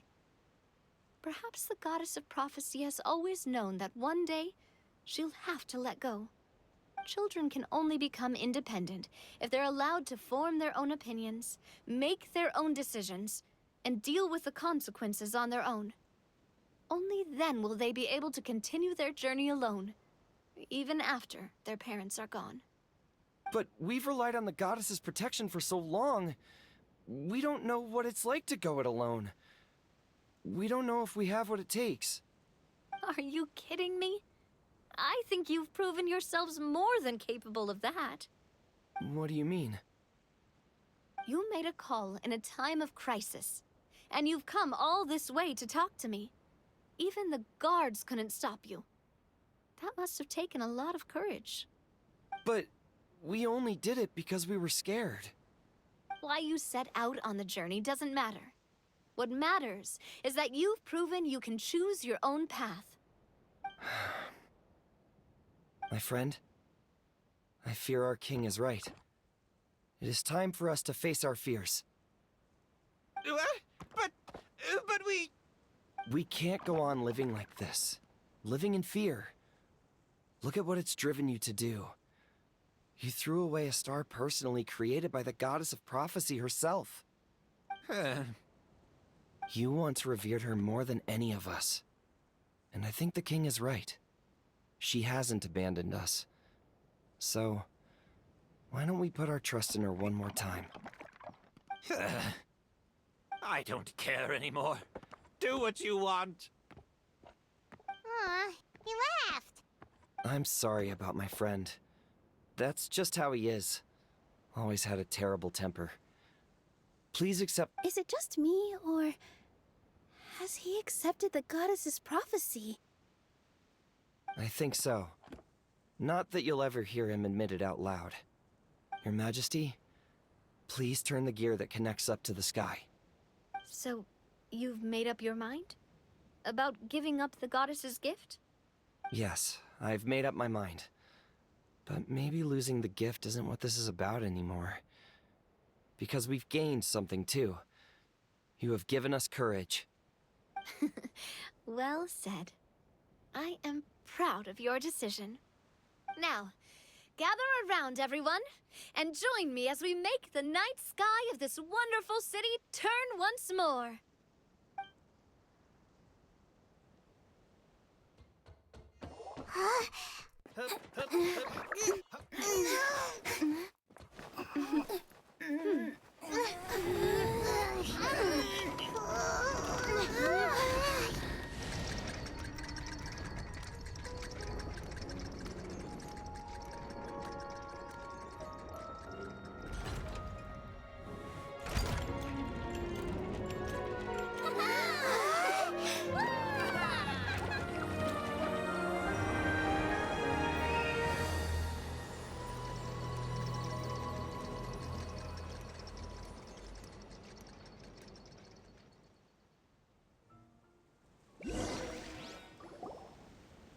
So the stars hanging in the sky, they're music notes. This entire metropole is a huge music box! That's incredible! How do you feel? A little scared and uncertain. But for some reason, I feel a lot more at ease. It's as if some kind of huge weight has been lifted from my shoulders. Figured out any next steps? To be honest, not really. But maybe I can start by having a heart-to-heart with that stubborn friend of mine. I have an idea. If you don't know what to do, why don't you start by helping the people around you? You mean the people who got stuck because of the goddess's magic? I mean anyone and everyone who needs your help. By helping others, you'll eventually find your own path.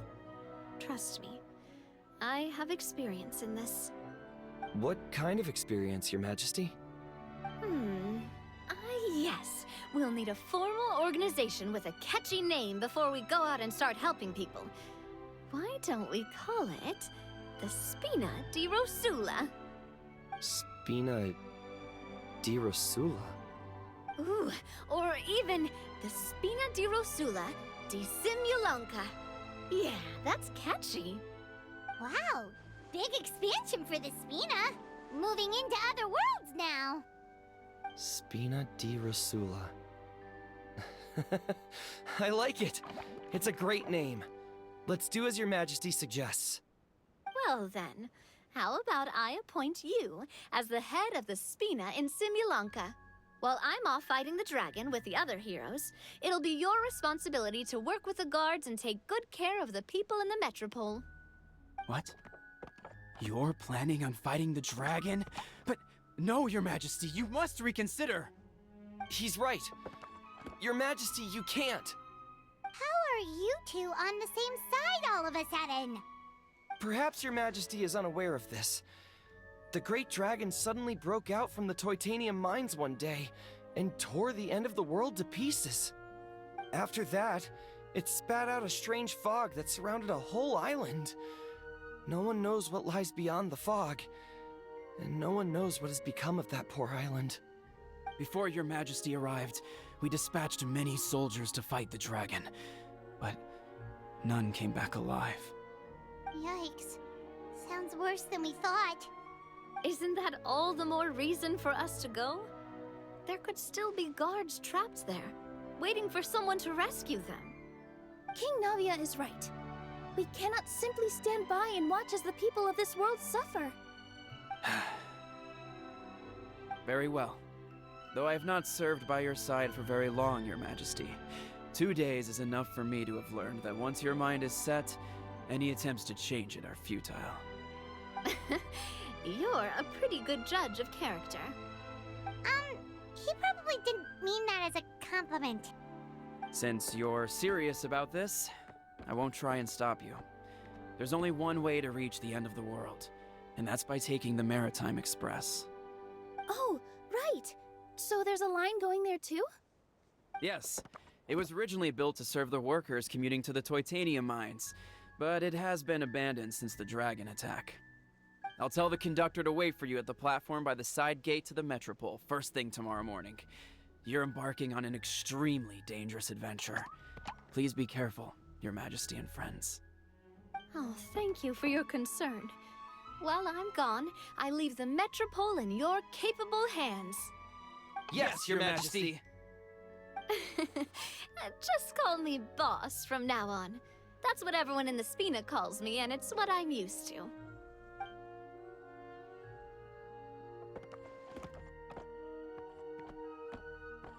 So, the plan for tomorrow is journey across the ocean, make it to the end of the world, and defeat a dragon. Whew, that's an adventure and a half. Do all storybook heroes have to work this hard? At least we'll get to see some amazing scenery along the way, right? Besides, we'll have each other. It'll be a shared experience that we'll never forget. Plus, we're pretty well equipped for a classic heroes versus dragon story. We got Miss Nilu as our magic caster, and I guess I'm the melee warrior who leads the charge? Paimon can definitely see that. Anyway, those are tomorrow's problems.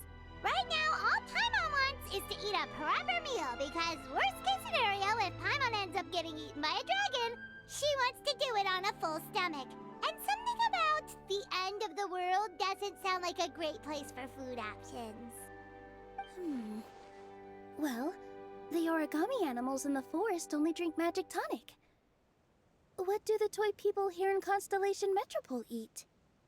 Vegetable oil and sawdust, I think.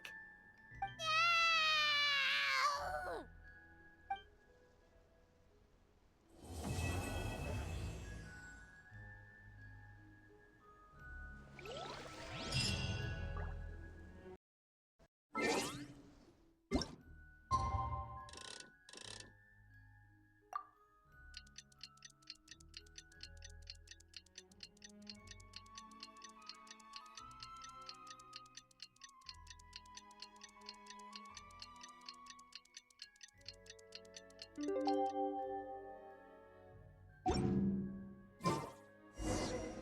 time has come to slay the dragon. How are you feeling? Nervous?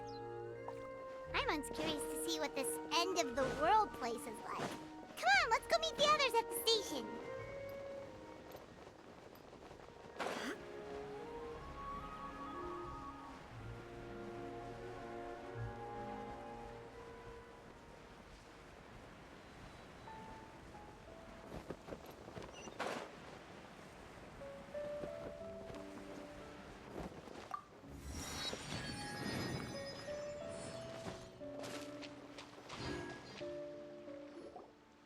Carriage inspection, check. Wheel and axle inspection, check. Power inspection. Good morning, Mr. Wheel. Oh, good morning, heroes of Simulanka. Hey, our old friend Wheel is the driver again. That already puts Paimon at ease. Are you certain you don't want us to accompany you, Your Majesty? I am. You can leave the dragon slaying to us. My partner's a pro. She does it all the time. What remarkable friends Her Majesty has. With such great heroes by your side, I'm sure you'll best the dragon with ease. We won't keep you any longer. All right, then. Look after the city for me while I'm gone. Yes, Your Majesty. Just leave it to us. I think we're all set. Time to depart. Next stop, the end of the world!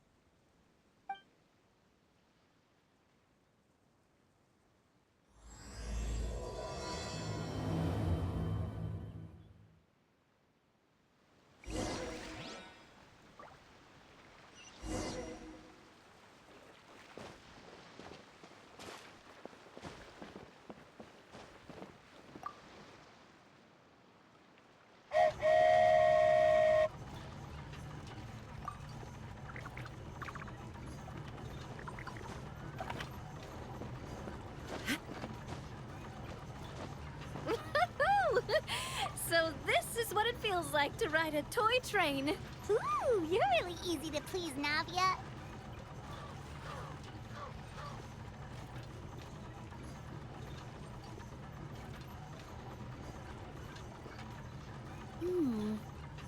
Looks like the fog ahead is getting thicker.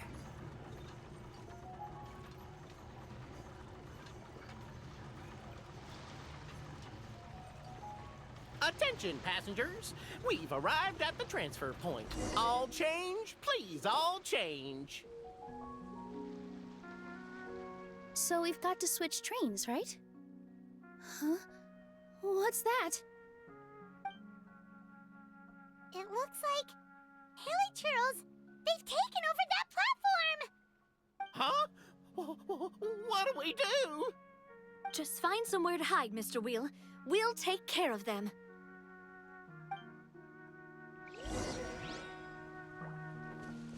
There is no escape. Everyone hold hands. Right.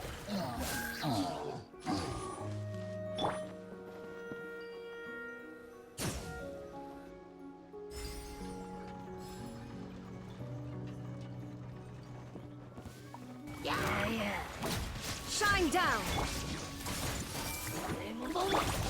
Strike a pose.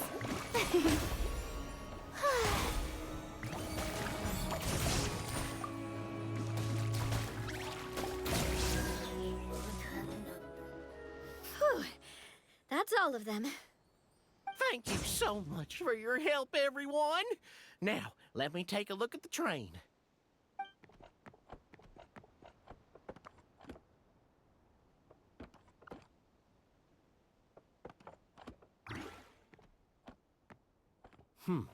The carriage is a little scratched up, but there doesn't seem to be any real damage. And the engine's still operating normally, so I think we're good to go. Wonderful. Let's keep going then.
Go forth and witness this world, my...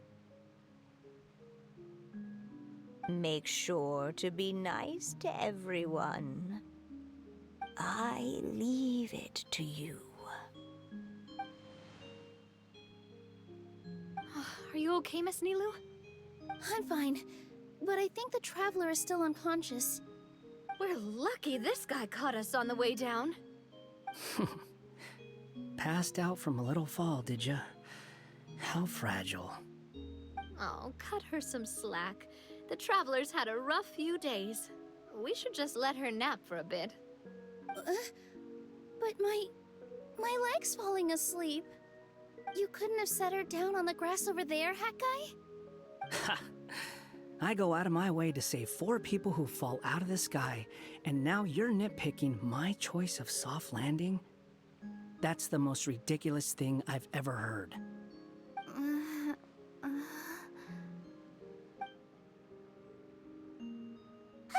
She's awake. Morning, sunshine. You were having a nice little dream there, weren't you? Not gonna lie, it was kind of adorable. You and your friends fell from the top of that waterfall, and you passed out along the way. Guess someone couldn't keep it together. Sorry to break it to you, but crashing into the ground doesn't take you to another world.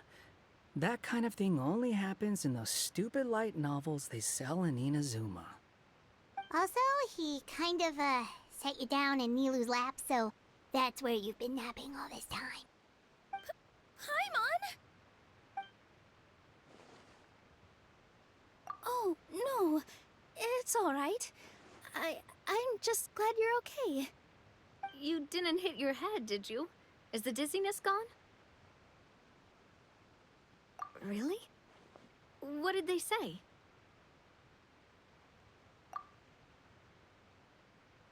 The fog you see around here can have a hallucinatory effect. Apparently, it's the work of that dragon. Maybe you inhaled some while you were freaking out on your way down. Traveler, Nilu, do you know this hat guy person? Oh yeah, he's a student at the Academia. We met during the last Interdarshan Championship. He was representing the Vahumana Darshan. Well then, hello there, friend. I'm Navia, the president of Spina di Rosula. It's very nice to meet you. So, should I just call you Hat Guy as well? Seems like that's what everyone's calling you. Sure. Whatever. Wait, Hat Guy. What's that sword around your waist? An unwelcome encumbrance, that's what. I've had it ever since I woke up here. Tried to toss it, but no matter what I do, it always reappears. Such a pain. Anyway, if any of you want the hero sword, you can have it. Wait, it's called what? The hero sword. Meant to be wielded by the hero. I know. Me of all people, right? The irony. What? You're the hero of this world? Will you calm down? It's just a dumb title. Oh, it's just that this entire time, we thought we were the heroes of the prophecy. Well, if it means that much to you, you're welcome to claim the title. You'd be doing me a favor. That's not the point! The real question is, if you're the hero, then where the heck have you been all this time? Looking for a way out.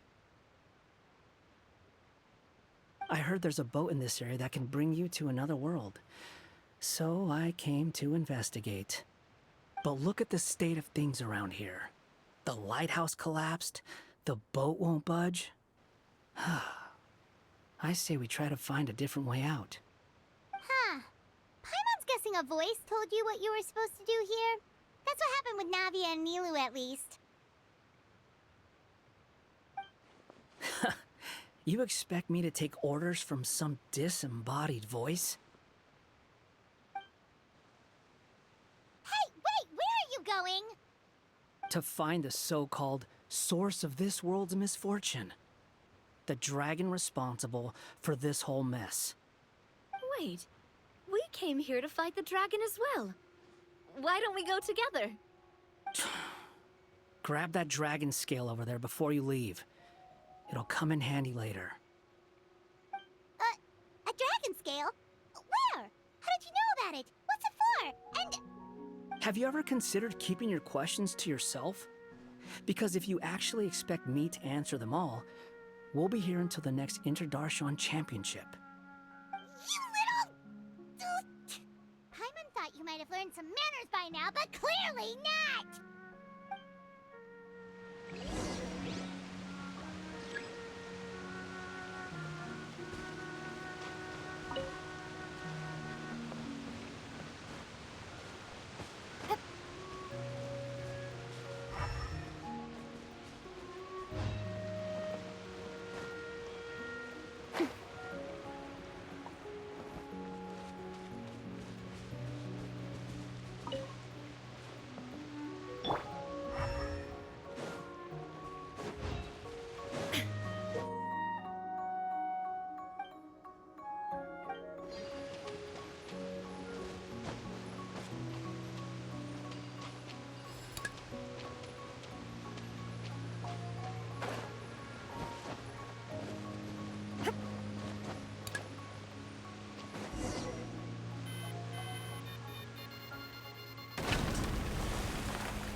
This should do it, right? Wow, this scale is amazing! It turns everything it touches into something hard, almost like a toy block! It doesn't seem to work on us, though. It spews out poison and transmutes everything it touches. Huh. No wonder they call it the evil dragon. Your Majesty, Madam Fairy, brave hero! What are you looking at me for? He's obviously talking to you. Mr. Wheel, you didn't get hurt when we fell, did you? Oh, not at all. Thankfully, the young man in the hat was kind enough to lend me a hand. There seems to be a village over here. Some of the residents used to work in the titanium mines, and some came to fight the dragon, then got stuck here. I see. I'm glad they're all safe and sound. I can try to use my magic to fold a boat to bring everyone back. Oh, I'll help too. Still, I think we need to take care of the dragon first. We don't want it to start causing trouble when we're trying to load people onto the ship. Apparently, the villagers often see the dragon fly into a space behind the waterfall. They think that's the location of its lair. Then we should look around and try to find a way in. I'll wait here for your triumphant return. Your Majesty, brave heroes, please be careful.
Well, we made it. But with the force of this waterfall, there's no way we're getting through. Quick, take out the dragon scale. Wait. No. Paimon doesn't need to ask you anything. The dragon scale can turn anything it touches into toy blocks, so... Aha! You want to use it to block off the water! See? Paimon can figure things out all on her own.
What's wrong, Milu?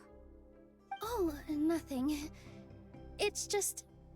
I sensed a very powerful magical signature just now. Huh. Guess this is the dragon's lair after all. Huh? When did you put your hat on? Well, we're getting ready to fight, aren't we? I feel more comfortable in my regular outfit. Hat Guy also put away that sword around his waist. Should have never had to use this thing to begin with. Do you need to do anything to prepare, Traveler? Paimon's getting kind of nervous seeing everyone else serious like this.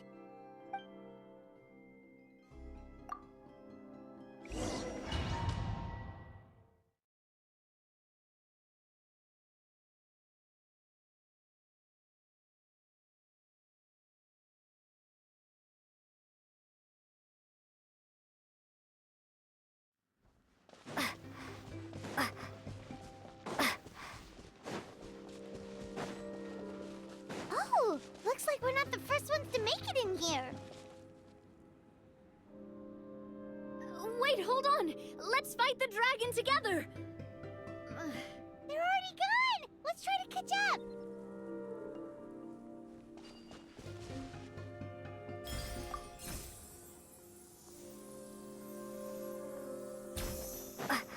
Ooh, what's that sound? Is it an earthquake? Where'd they go? Reckless idiots.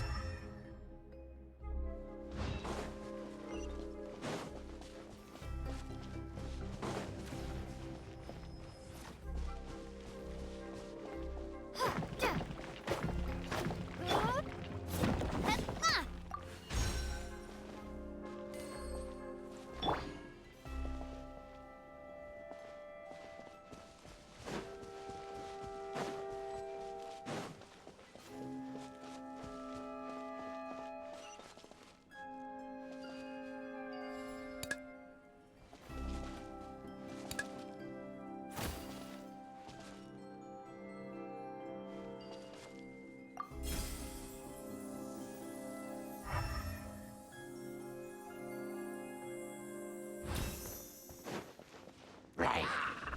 Propagate!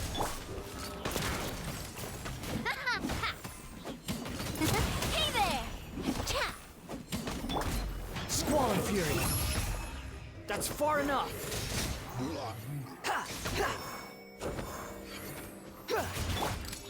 Watch out! Hiya! Coming at ya!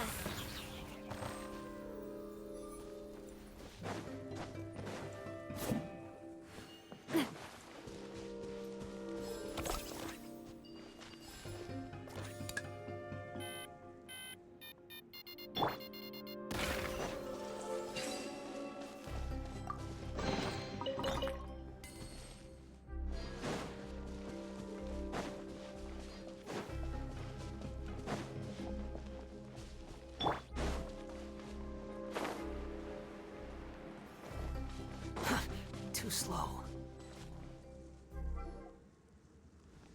Huh. This space is completely empty. Paimon bets this is where the dragon sleeps. Watch out in front! It's coming!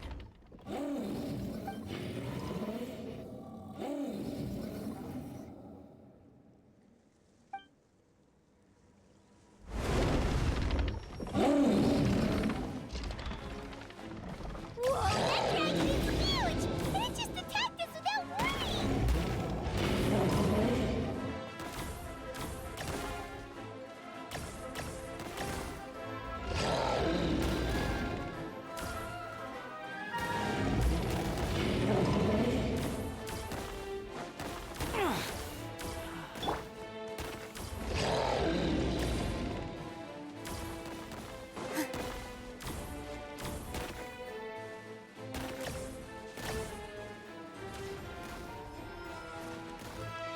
Positions!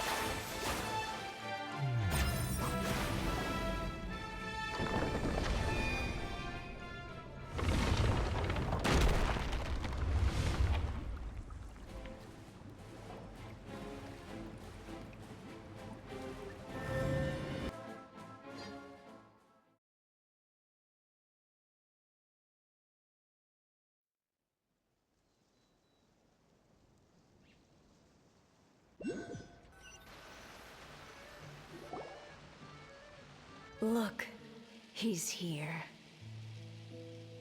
Ah, another new soul has joined this world. But are you sure his fate will be as you described? Of course. My predictions are never wrong. I just don't like that kind of story. Then you need only do as you said, and let him find his own story within your fairy tale. You're right. Then listen closely, my child. Your name is...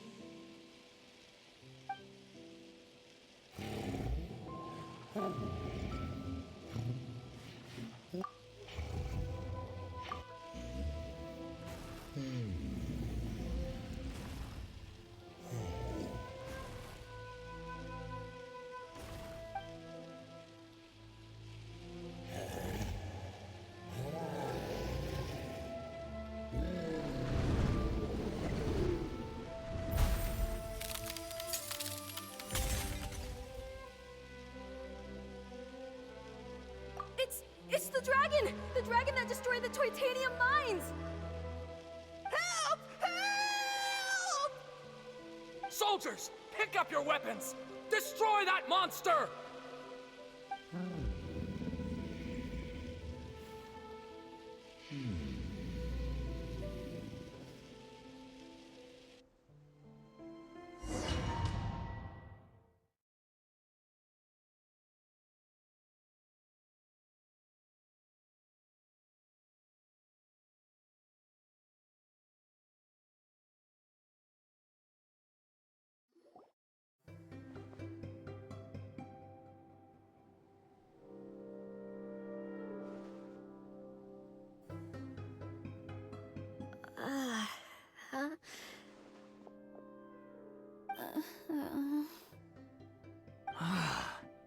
How many times am I going to have to save you? Thank you, Hat Guy. Paimon still feels dizzy. Hey, did any of you also see something strange? It was like we were witnessing... The dragon's memories. Sounds like we all saw the same thing just now. Well, we definitely saw a different side to the story. Watching it all unfold, Paimon couldn't help but feel bad for the dragon. This world might be a lot more complicated than we thought. The next time we encounter the dragon, how about we try talking to him instead of fighting? That sounds like a good plan. But maybe we should figure out where we ended up first. Huh. If the world above is a fairy tale realm, then maybe we've fallen into the next page of the book. Just keep walking and don't fall behind. Hey, wait for us!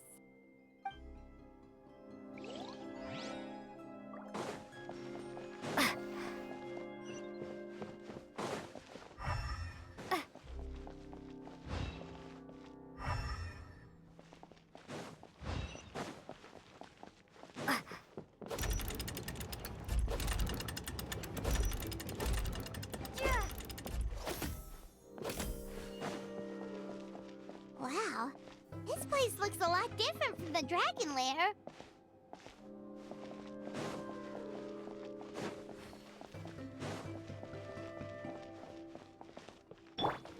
Behold!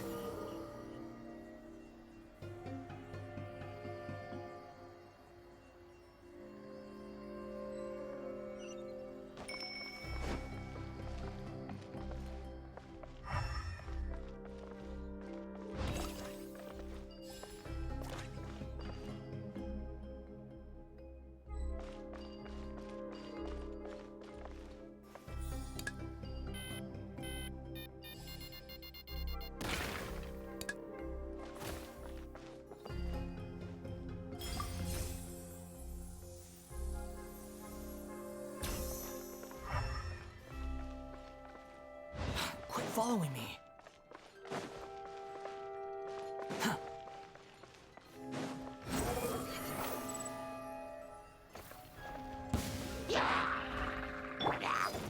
Here!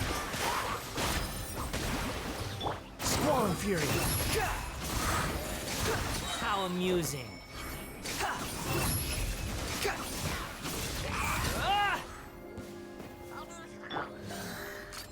Hey there! Hey there! Too slow.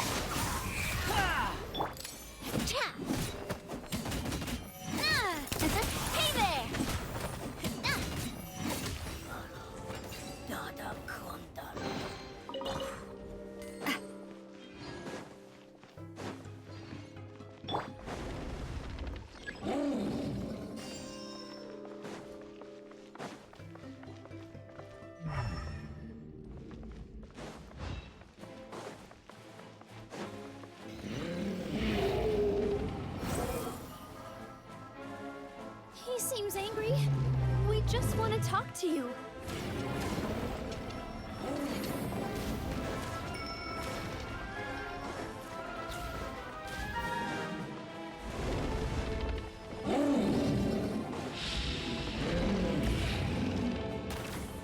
Windrot, you're dead.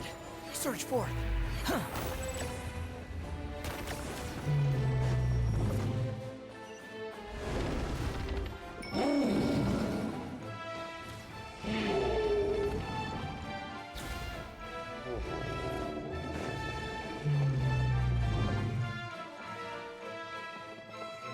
Squall and Fury.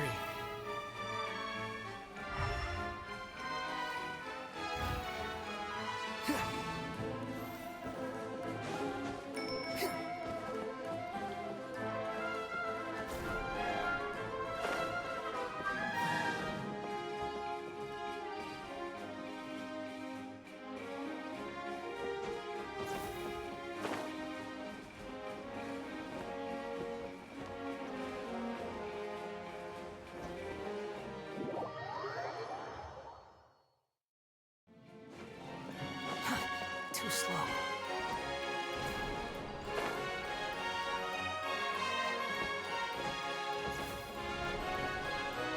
Behold!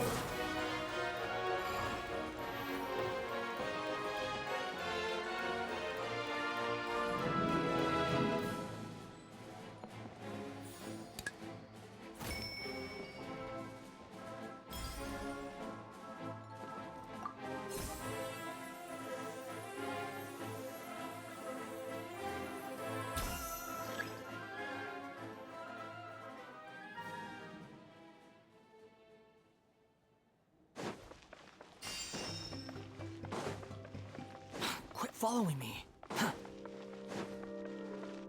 Quit following me. Our home! It was destroyed by... The stars! It flew away with the Metropole stars!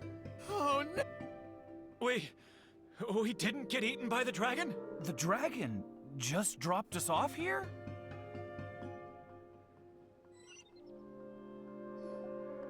Hi, guy! You're getting too far away! He's just up ahead.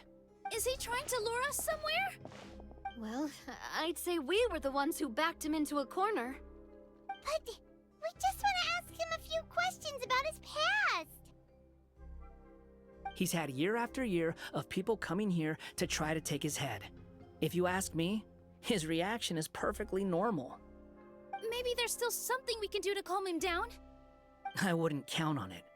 Maybe his earlier attacks were just a warning, but now he's actually getting serious. Prepare for a final battle. Sometimes it takes a little force for someone to finally wake up.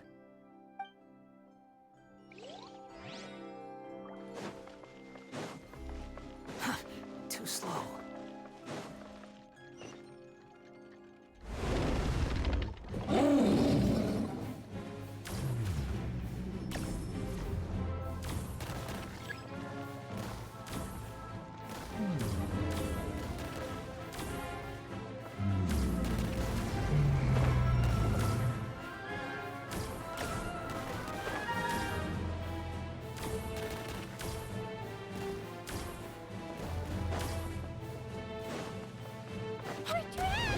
Oh, stubborn beast.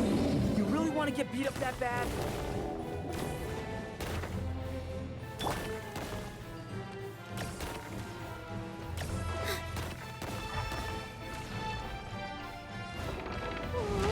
Its mouth is huge! Are we really gonna have to throw a bomb in its mouth?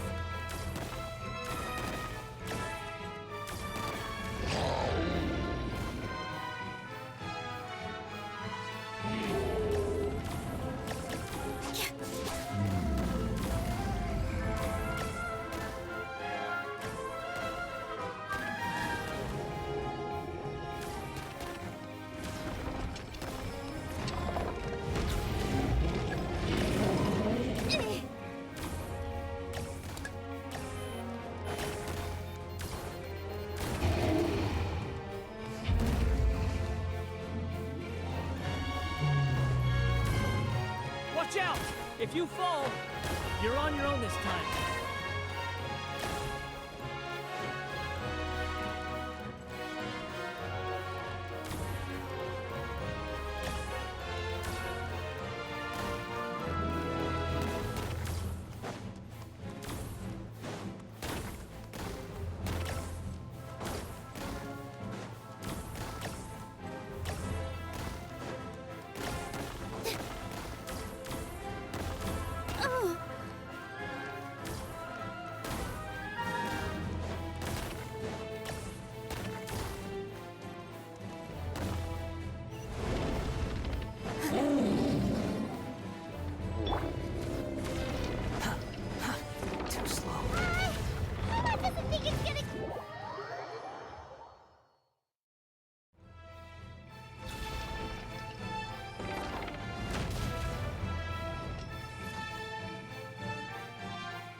Following me. Too slow.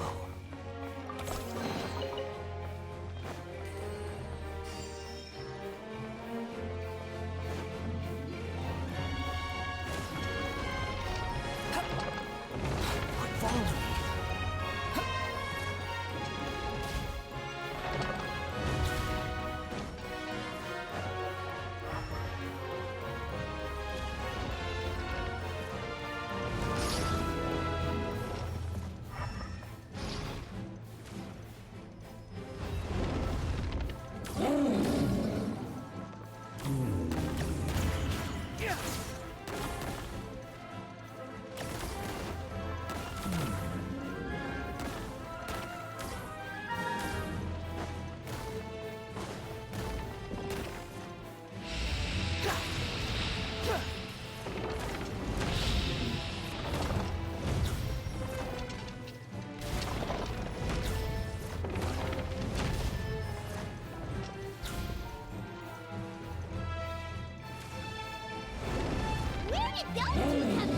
He's getting serious.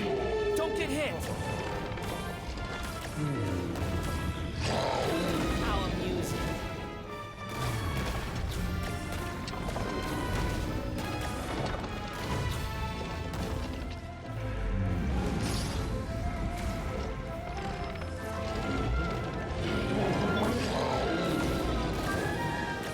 There's a bomb over there! Just like before! Throw the bomb right into its mouth!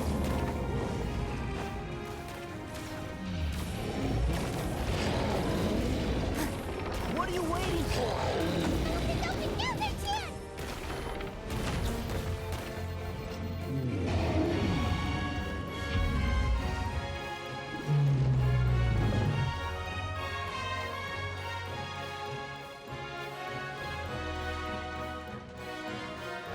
Now's our chance!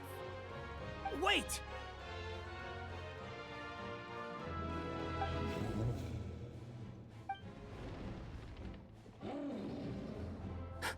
Huh?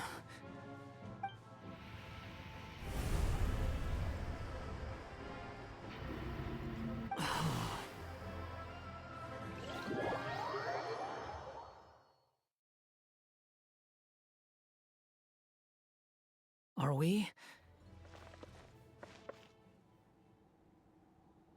Are you sure you want to create this child, Em? Even after what I told you about his fate? He will be abandoned by his creator, and eventually... I know, Bee. You've told me already. That sad story with the disappointing ending. It's what happened in the real world, isn't it? But that's exactly why I want to change things. In a different world, his story can have a happier ending. That child, his heart is so full of love. I understand, Anya. But know that if you give him that name, his fate in Simulanka is destined to parallel that of his real-world namesake. But there's still a chance, right? Maybe it's a shot in the dark, but I have to try. He deserves a better life. Although, he might need the help of others when the time comes. All right, my dear. The choice is yours. Since you're so persistent, let me tell you a secret. More boring fate talk.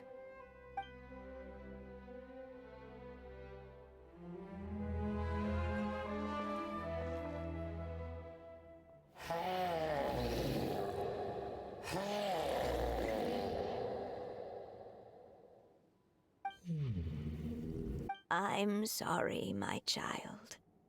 Unlike my friends, I don't have a long time to live. All said and done, the story of my life will be shorter than the fairy tales in this book. So I will have to leave your side, I'm afraid.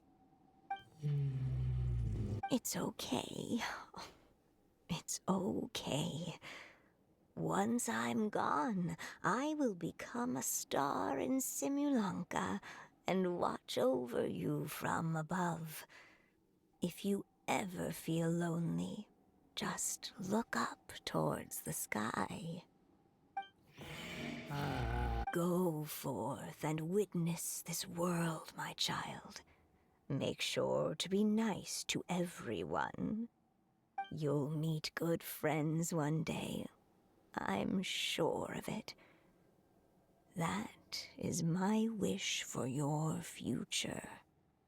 As for this world, I leave it to you. So in the end, you were betrayed too.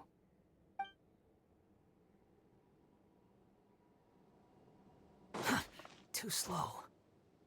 Hey, Mr. Dragon! He brought you some food. You must be hungry.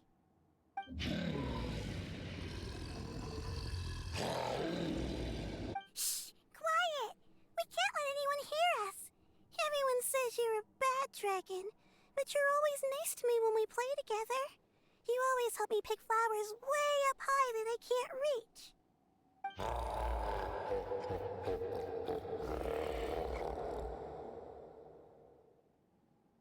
It's okay.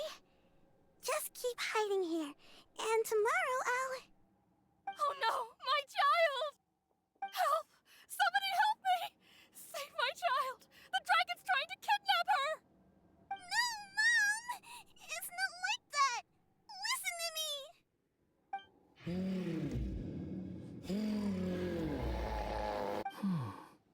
So you're hated by people too.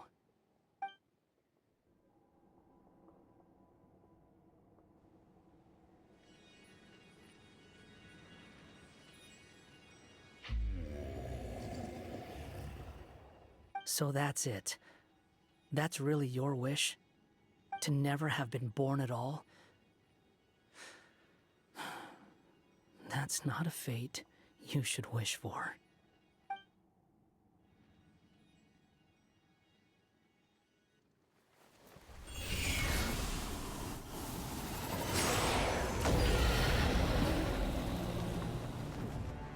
Nobody can define who you are, or deny the true feelings of your heart. Now remember your name. Durin.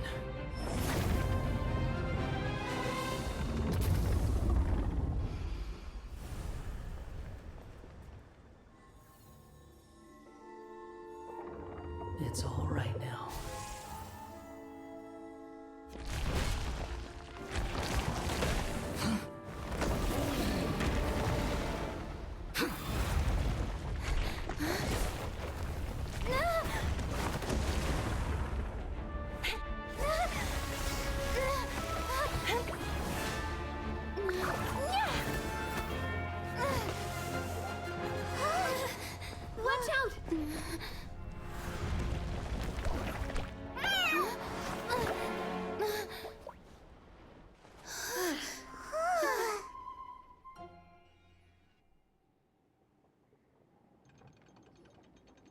That was a close call. Are you guys all right? Back in Constellation Metropole, I heard people saying you'd gone to fight the dragon, so I followed you here. Right when I managed to catch up, I saw you fall through that hole. Wait, didn't someone else fall through just now? Shouldn't we do something? Oh yeah, Hat Guy. Well, he can fly, so he'll probably be fine. He called the dragon something earlier. It sounded like he said... Durin. That's his name. Oh, Hat Guy, you're okay. Wait, what about the dragon... Durin? He's fine. Durin. Oh, wait, that's the name of the dragon from Dragonspine, right? The one that became a part of the mountain after being slain by Dvalin? If Paimon remembers correctly, it was created by... Right! It was created by Rhine Daughter!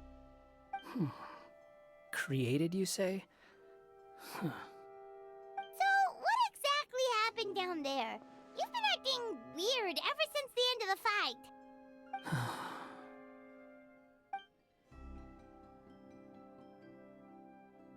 So that's the truth about Simulanka's evil dragon. What we saw in the mist weren't hallucinations, but the dragon's memories.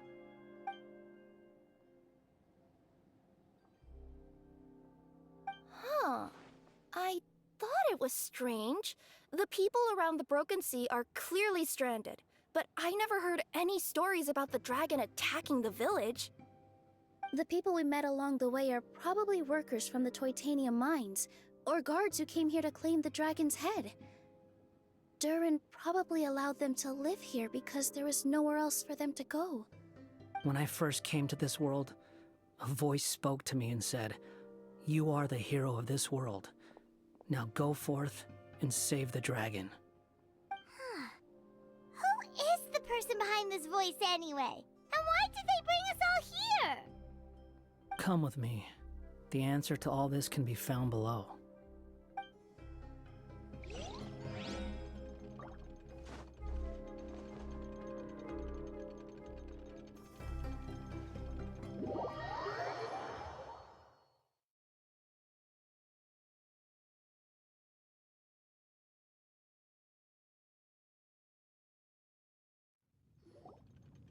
Is this a study? That's right. It belongs to the Goddess of Fate. Goddess of Fate? As in one of the three goddesses who created Simulanka? Or more precisely, M. One of the mages of the Hexenzirkel. Hexenzirkel? As in... Sorry, Paimon shouldn't just regurgitate everything you say. It's a lot to take in. She created the story of Durin. Well, the Simulanka version at least. These records should cover most of what you want to know, including the identities of the other two goddesses. Read them for yourselves.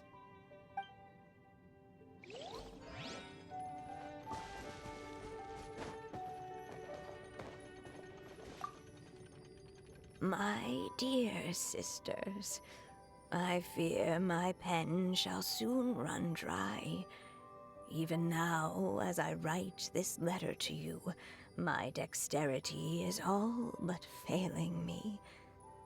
Thank you for enjoying my stories and for creating this world for me. The time we spent together was the most wonderful youth I could have asked for. I always feel so young when we're together. A says that even after I'm gone, the Goddess of Fate in Simulanka will continue to exist and carry on granting people's wishes. It makes me glad. If you ever want to chat, feel free to pay a visit to the goddess statue. Just don't wish for anything weird.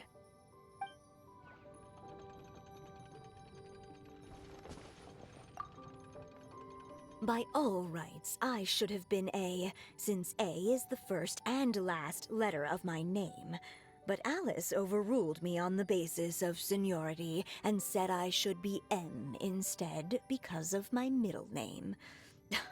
She really knows how to push my buttons. Still, her magic never fails to amaze me. I still can't believe she got one of my origami frogs to start talking.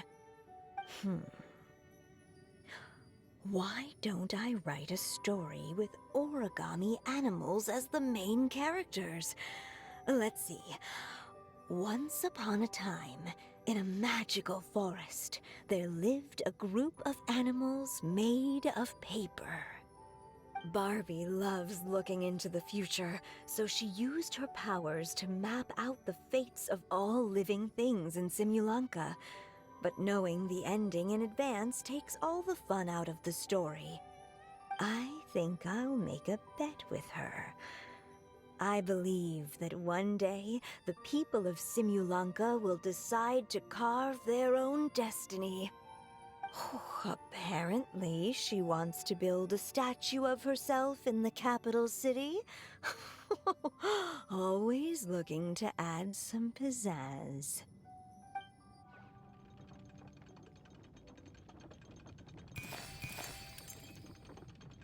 It's Simulanka Durin. And he's looking up at something. A star. This must have been after M passed away.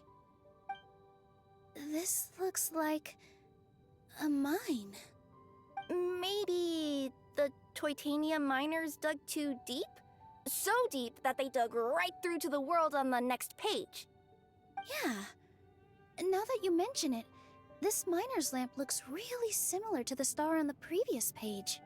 The Forest of Blessings. This book has been recording Simulanka's history all along.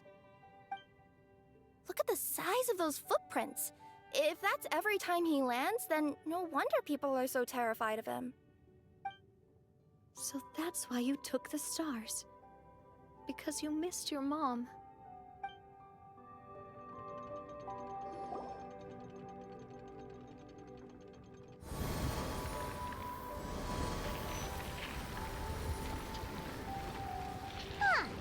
That statue looks different from the one in the Metropole. It's a different goddess. This one is the goddess of fate.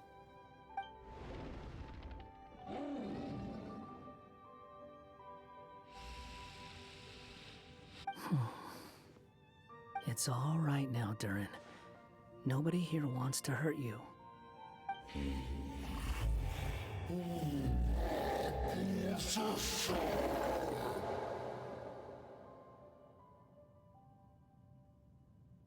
say that, Durin! Paimon made a mistake. She was wrong about you. But it's nice to talk, isn't it? Now that we've all calmed down?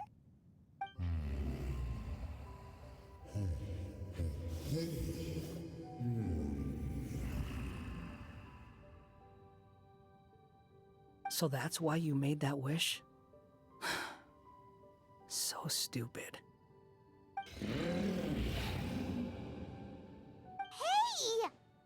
Anyone with eyes can see that all you want to do is get along with everyone. You just want to make friends, people to play with, to talk to.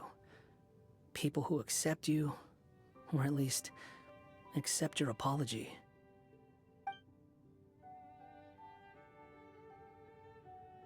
Oh, you never hurt anyone. Heck, the idea never even crossed your mind. Sure, you scared a bunch of people half to death, but that's only because they had no idea what kind of dragon you really are. Yeah. If you had a heart-to-heart with them, I'm sure they'd come to understand you and see your point of view.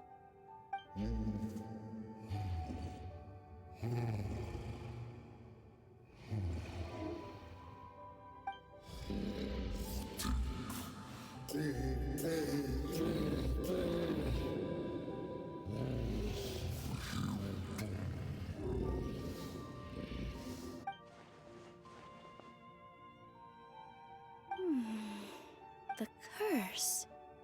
Huh? Milu? Is it your true wish to live side by side with the people of Simulanka?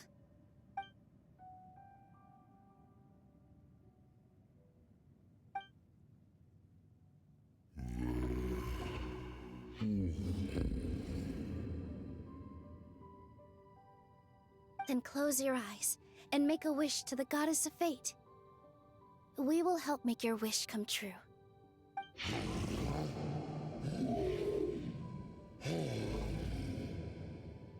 Just trust me.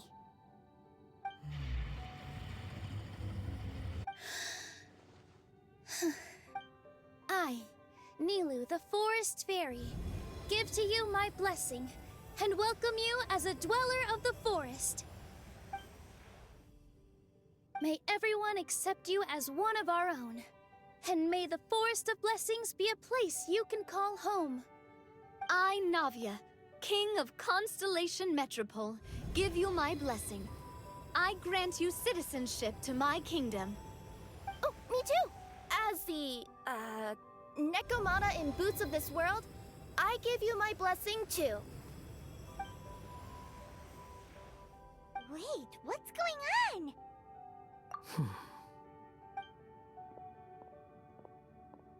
I, the hero of this world, give you my blessing. I recognize you as a resident of Simulanka. May you find acceptance in this world. Also, speaking as someone who'd like to be your friend, I wish you all the best for the future.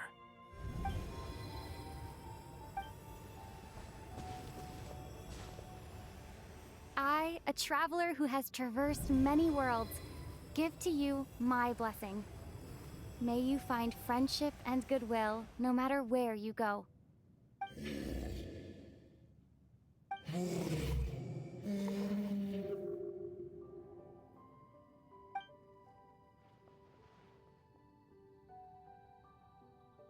As for this world, I leave it to you. Huh? What? Why are you all staring at me? Huh? My claws? Are these my claws? And my wings? My tail? Does this mean... Wow, you look so cute. Quite a radical transformation. Not that there was anything wrong with the way you looked before, of course. It's just... you get what I mean. How do you feel? Are you happy with your new appearance? Does anyone have a flower with them? Or even just some water or paper from this world? Oh, I do actually. Here you go.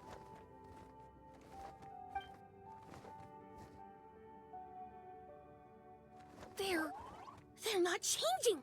I can touch things without changing them. Hey, that's great!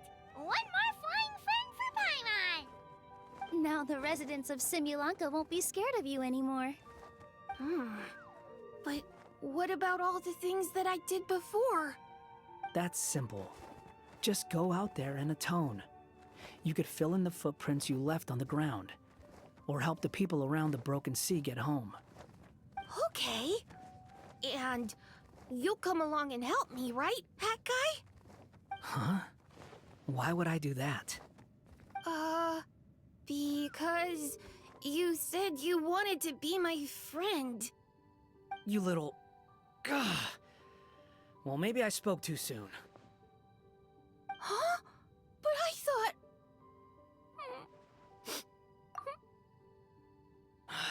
All right, fine.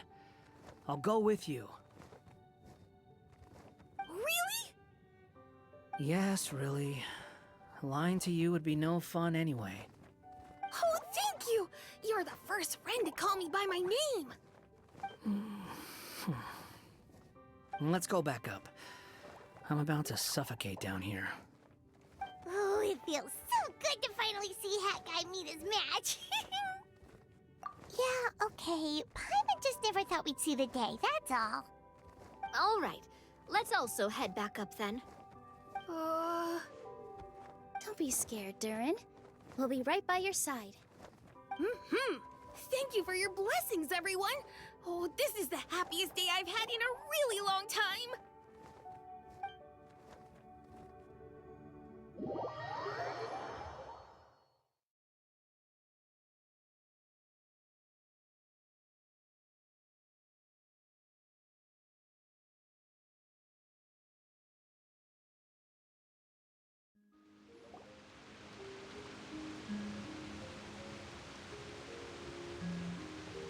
Ta-da!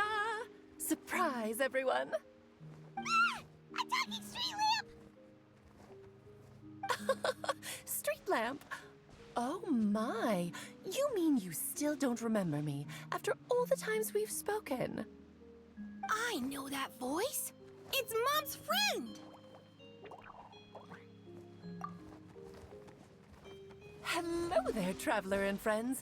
And Durin, it's good to see you. You've changed quite a lot. In fact, you look so different that perhaps I should call you Mini Durin. Mini Durin, huh? Yeah, I like the sound of that. It's nice being smaller. You must be one of the 3 goddesses of this world. Are you the goddess of creation? Yep, that's right. But although it's the most impressive sounding of the 3, to be honest, we all made an equal contribution toward the founding of this world. If you've ever read any of M's stories, you'll know just how enchanting the worlds are that she writes about. So enchanting that I just had to step inside and explore it for real.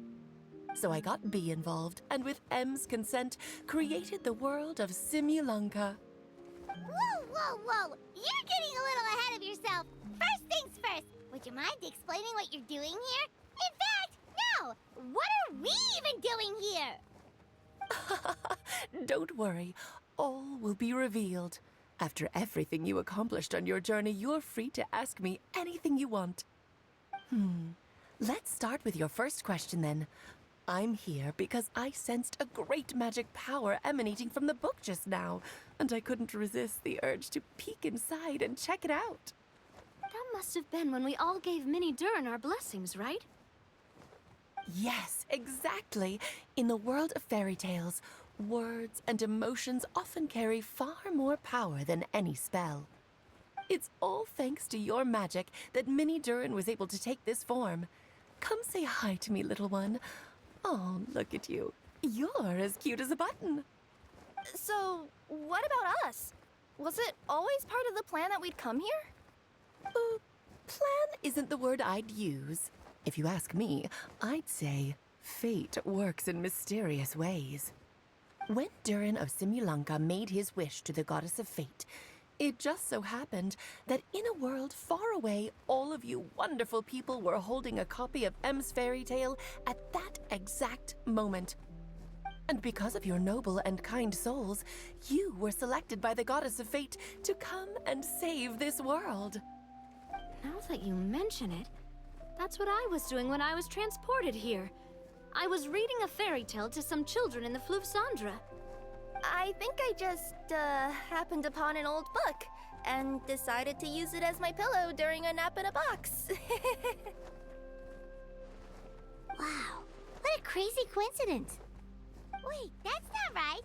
How come everyone else got assigned the role except us? 'Cause we were also... Yeah, that was it. We just received a strange book and we had no idea who sent it. Then, the moment we opened it up to start reading it, we found ourselves here. You're the one who sent it to us, aren't you? Oh, is that what happened? Yes, that does sound like me, doesn't it? Good question. Why indeed? Maybe I thought this was such a good story it simply had to be read by someone. As the traveler and witness of many worlds, how could I let such a beautiful place pass you by? I can sense that your blessing for Mini Durin was a very special one. With this blessing from beyond the story, he might even be able to explore worlds outside of this one. Teyvat, you mean? That's right. In fact, back when we were first creating Simulunka, Em told us that she hoped the people of this world would one day be able to explore the wider world beyond. Every story has an ending, But if the story becomes reality, it should have the right to choose its own path. So, in other words, the predestined lives these people lead were always going to disappear one way or another.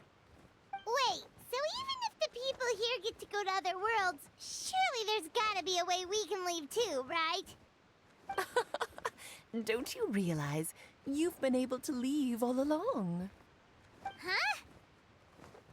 You can either take the boat at the Broken Sea or touch the giant bookmark at the Cliff of Prophecy.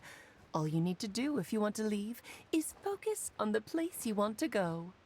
How were we supposed to know that if you never told us? Huh, didn't I? Well, given how smart and capable you are, surely it can't have posed a huge problem for you. As for your other friends who were summoned here, if I had to guess, I'd say the Goddess of Fate probably didn't tell them about it because she wanted them to get engrossed in the story. She's M's reflection, after all. It wouldn't surprise me if she shares M's love for cliffhangers. Anyway, I think that answers your questions, yes? What do you all plan to do next?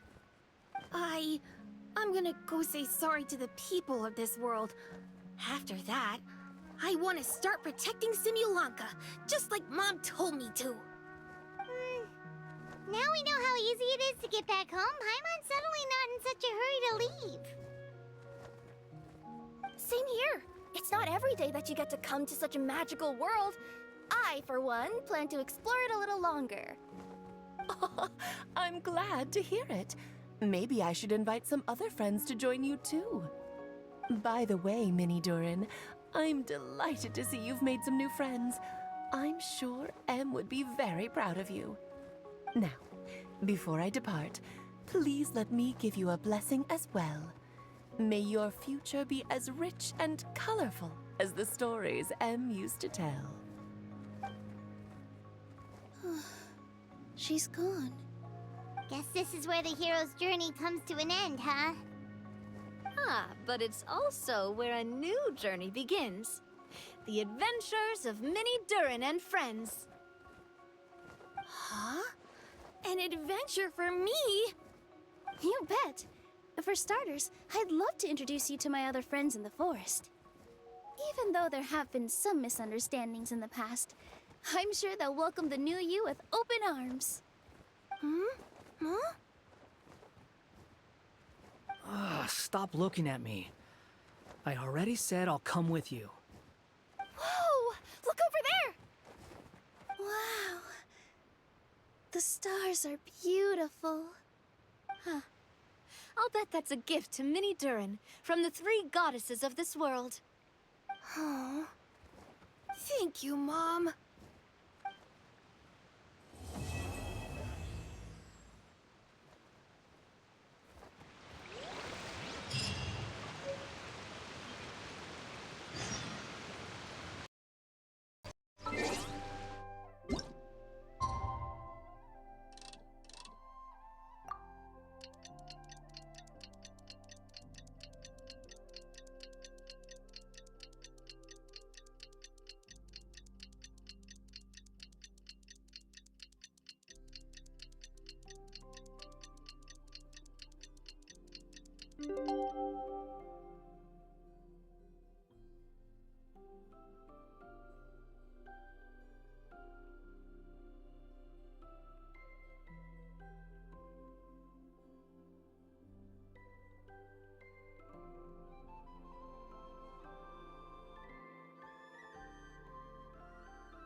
It's been a while since our last adventure. Oh, Paimon wonders how Minnie Durin is getting along in Simulanka. Let's go to the Forest of Blessings and take a look.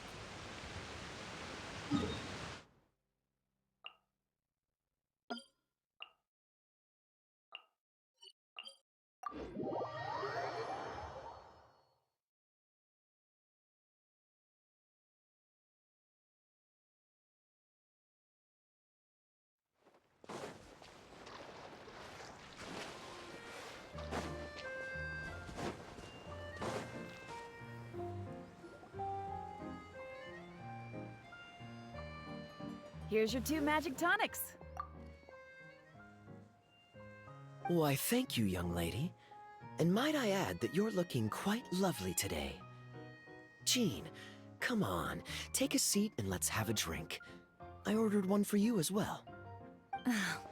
But is this really appropriate? I mean... Still worried about Klee? Relax. Albedo's with her. She'll be fine.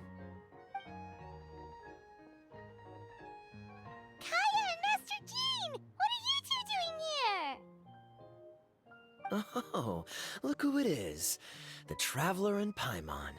You must be the pleasant surprise that Miss Alice told us about. Greetings to you both. This is one place I didn't expect to run into you two.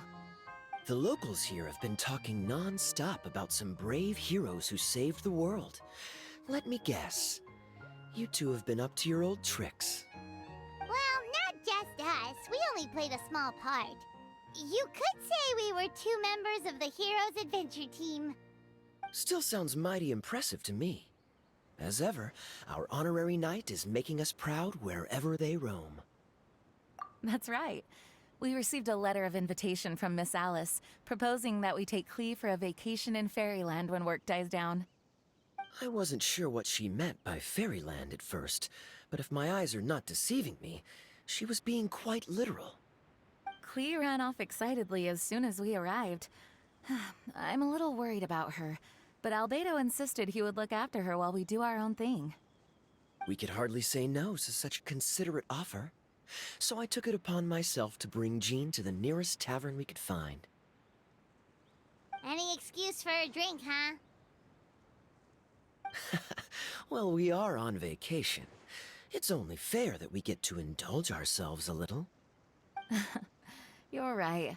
I should make an effort to relax and unwind. It's what Miss Alice would want, after all. Oh, wait, Kaya? What exactly did you order from the bar? The house special, of course. Best way to get a taste of the local culture.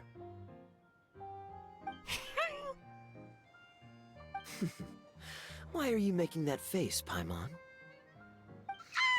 Nothing. I was just perpetually amused by your lifestyle, that's all. Go on, drink up. Something tells me I need to tread carefully here. Let's see, it's got a lovely color, but how about the taste?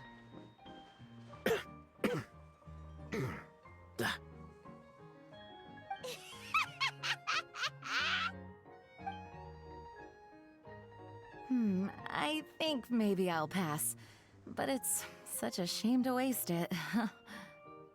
All right, Paimon. Well played. Well, Paimon got burned too, if it's any consolation. It's nothing personal. Oh, by the way, we weren't the only ones who got invited here. I saw Kale earlier. She didn't see me, though. She was making a beeline for that big tree. The Kingdom of Breezes and Bells, you mean? Oh, this is turning into a huge reunion! Maybe we should go say hi to her! All right. Well, give her my regards. Thank you. Enjoy your time here, too.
The structure of the tree houses here is nothing short of amazing.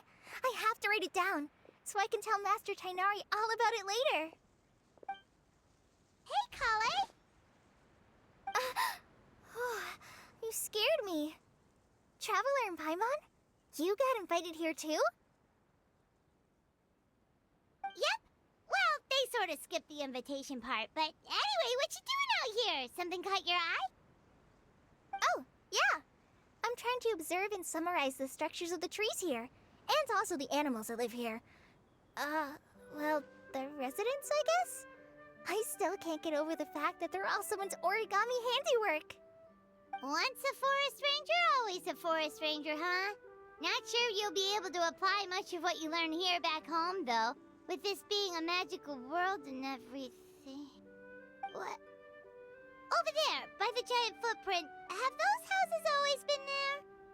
Oh, those?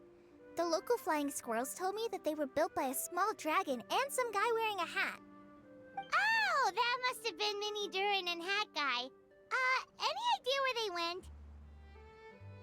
Supposedly, after building the houses, they went to somewhere called, Constellation Metropole? Did I say that right? Yep, you got it.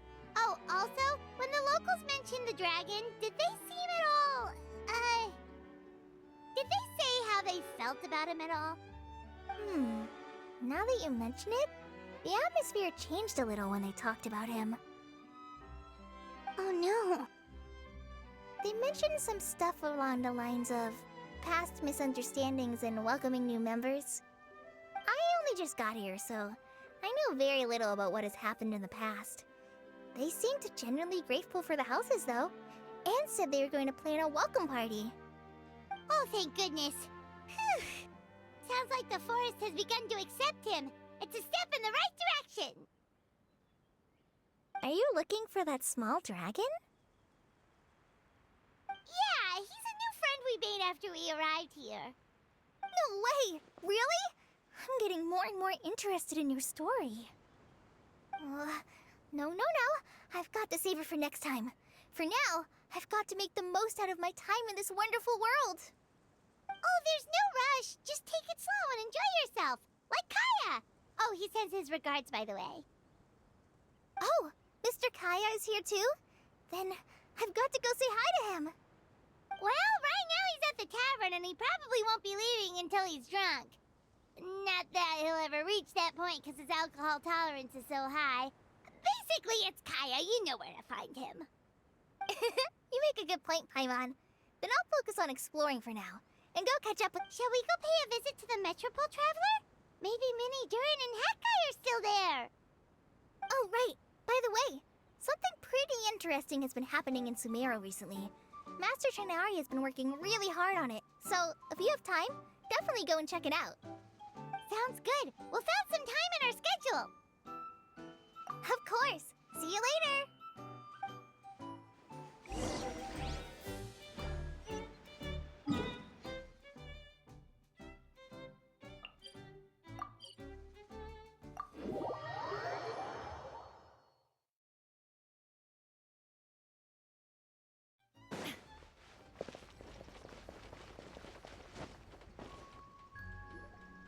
What? Are my eyes deceiving me? There is no way. I can't believe it. Hey, Mona! We heard you muttering from a long way away. What's up? Oh, is your scry glass acting up again? Oh, it's you, the saviors of this world. My scry glass is fine, but I'm not sure I can say the same about my eyes. Look! Look at this statue! What? Is it broken or something? Looks fine to Paimon. That's your master, right? AKA the goddess of prophecy? I refuse to believe it. There's no way that old hag looks anything like this. When she was younger. Oh, actually, now that you mention it, this does remind me of the fashionista phase she wrote about in her diary. She can't hear me, can she?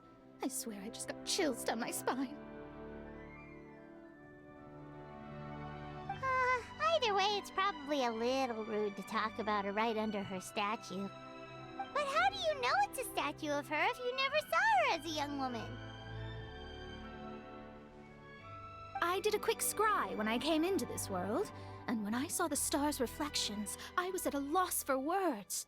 It looks like fate in Simulanka is based directly on Tevat. A projection of real-world fate to form an image of reality. Or in layman's terms, basically the creator made this world inside a mirror or a lake, and this world is the reflection. Still sounds pretty impressive. The more I scried, the more familiar everything looked. It's her work, there's no doubt about it. Even so, everything's far more complex than I'd imagined. Trying to decipher it all is giving me quite a headache. I also asked the locals about her. They call her she who has dominion over the stars and the course of fate itself. Not even a pretense of humility. Clearly, she let the role of creator goddess get to her head. Not that I'm surprised in the least, of course. It certainly matches the tone of her diary. Anyway, we should change the topic. Oh, so Mona, have you seen a small dragon around by any chance? He's about the same size as Paimon, but with tiny little wings. Ah, you mean the one that caused all that trouble? I haven't seen him for myself, but I heard that he came to the Metropole not long ago to formally apologize for his actions. Apparently, he brought a huge stash of Toitanium and plant oil to make amends. Most people accepted his apology, although there are some who said that they'll reserve judgment until they've seen how he acts in the future. Oh, okay. Do you know where we can find him? One moment.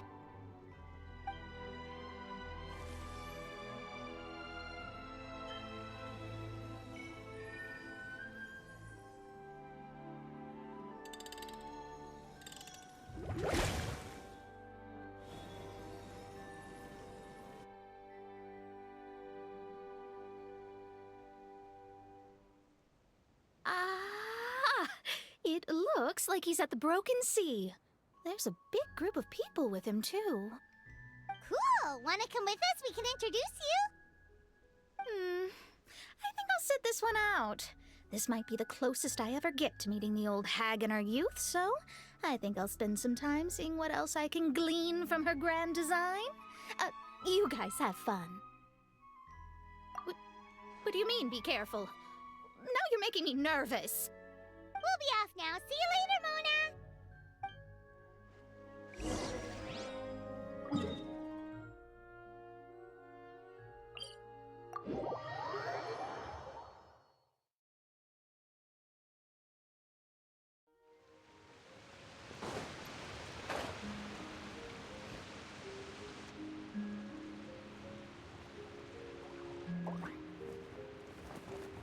Osvaldo Hafnavines! Does thou see what I am seeing? Tell me that my all-perceiving Aug de Verurtelung deceiveth me not. Your eyes see true, mein Fräulein. Very well. Then, as sovereign ruler of the Immenachreich, I extend to you both my greetings, O Night Dragon from the land of the Thousand Stars and his hat-wearing servant. Who did you just call a servant? What mein Fräulein means to say is, hello, it's a pleasure to meet you. Pleasure to meet you too. But Hat Guy's not my servant. He's my friend. Now you're over-explaining. Hat Guy, Mini Durin! Found you at last. Whoa, and Fischl's with you too? Oh, greetings, Outlander blessed by the Immenachreich. How honored you are to meet your prinzessin beneath the stars of another sky.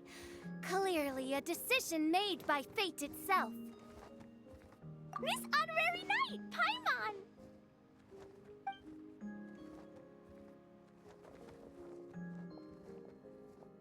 Greetings. You both look well. Hey there, Klee! Have you been having fun here? Yup! Loads and loads of fun! There are so many cute animals! And a magic train that was really long! And a huge, huge castle! And a king lives I've been taking Klee to see all the sights. It's been a very enriching experience. Alice's magic is truly outstanding. Yeah, Mom's amazing. Clee wants to build a great big house now, too. So, your mom and my mom were friends? Mm-hmm. Our moms were friends, which makes you my big brother. My mom used to read your mom's stories to me all the time. They were great. Big brother? Wow. Thank you, Klee. Can I go play with Klee, Hat Guy? Suit yourself. Albedo, can I? Go on. Just don't go too far away. I'll come pick you up later. Yay! Come on, Mini Durin. Do you want to come play with us too, Fischl? Your princessin accepts your invitation. Rejoice! Though you may be concealed by fog, still you shall have the good fortune to witness the true might of the Aug de Vertelang. What Mein Fräulein means to say is, perhaps we can all play hide and seek together. Mein Fräulein is it. Hooray! I love hide and seek! Oh, me too!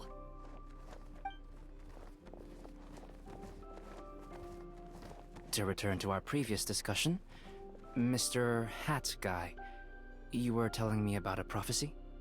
I heard B talking to M. What she said was... Since you're so persistent, let me tell you a secret. Our child will one day rise from the dead. Is she saying that Dragonspine Durin will come back to life? I only heard it in a memory, so don't hold me to it. Understood. My recent observations at Dragonspine lend credence to this prophecy as well. Durin's heart has slowly but surely been growing in vitality. The process is extremely slow, but the trend is clear. What should we do? To start with, plan for every potential scenario, including, of course, the worst-case scenario. I am well aware of Durin's past, and I sincerely hope that things never escalate to that point. Still, we need to be prepared for every possibility. If the prophecy is true, and Durin's heart will one day beat again, I'd like to hope that whatever rises from the dead is no evil dragon, if you understand what I mean. Kind of? But not really. And so, when the time comes, Mr. Hat Guy, will you and Similanka's Durin be willing to lend us a hand in our hour of need? Huh? What's this got to do with me? You saved the Durin of this world. I don't see that as a mere coincidence.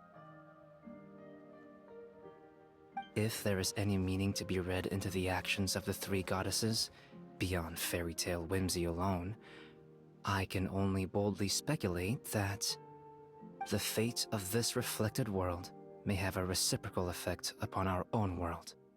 If Durin of Dragonspine will soon come back to life, we will need many Durin's help, as well as yours, given that your fates are now intertwined. Well, that's a nuisance. To be sure, it certainly won't be easy. Albedo! There's a flying paper ship over there! Can we go see it together, please? Sure. 2 seconds, I'll be right with you. Please give my suggestion some thought, Mr. Hat Guy. Hat Guy, I'm back! Huh? What were you guys talking about? Nothing. Huh. Okay then. Let's go join the others. Everyone's going to check out the new origami ship. All right, I'll be right there.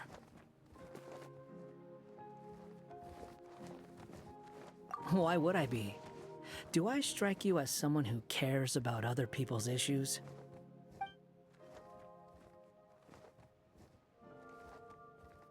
Quit trying to guess what I'm thinking. I'm leaving.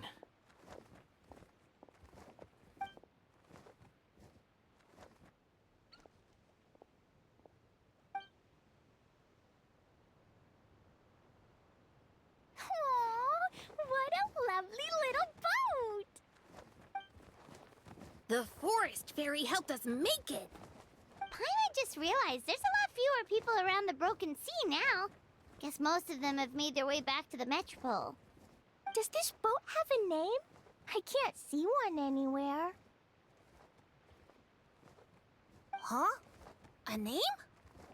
Every boat has a name. At least, all the ones I've seen before.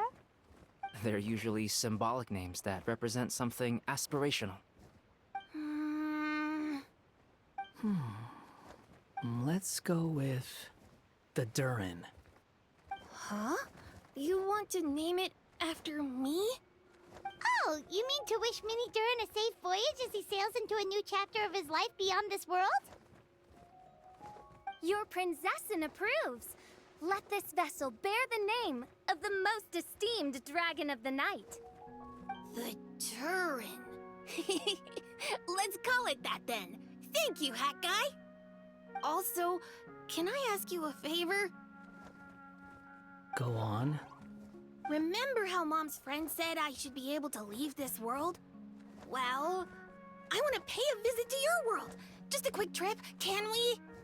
Huh? Is that a no?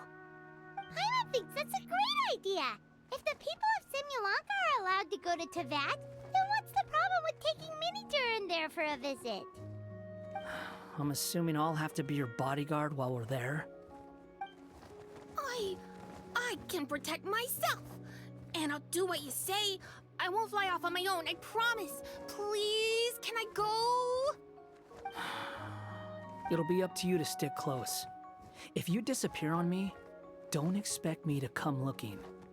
Got it! I'll stick close! Why don't you take the Durin? Now you've given it a name, it'll be a maiden voyage for the boat and a brand new journey for you. Are you leaving, Mini Durin? Okay.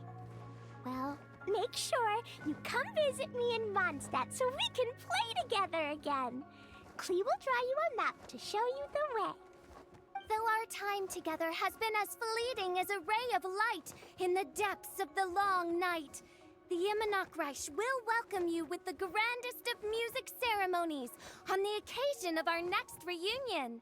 As surely as the stars in the sky watch over us, we shall meet again. What Main Fräulein means is that you're always welcome to visit her at home as well. Cool! Ah, I have so many new friends now! I'm so happy! Are you done yet? If you want to leave, then get over here. Thank you, everyone! Thank you so much! The blessings you gave me are more precious than any treasure, and more beautiful than any fairy tale! Next time, it will be my turn to make your wishes come true!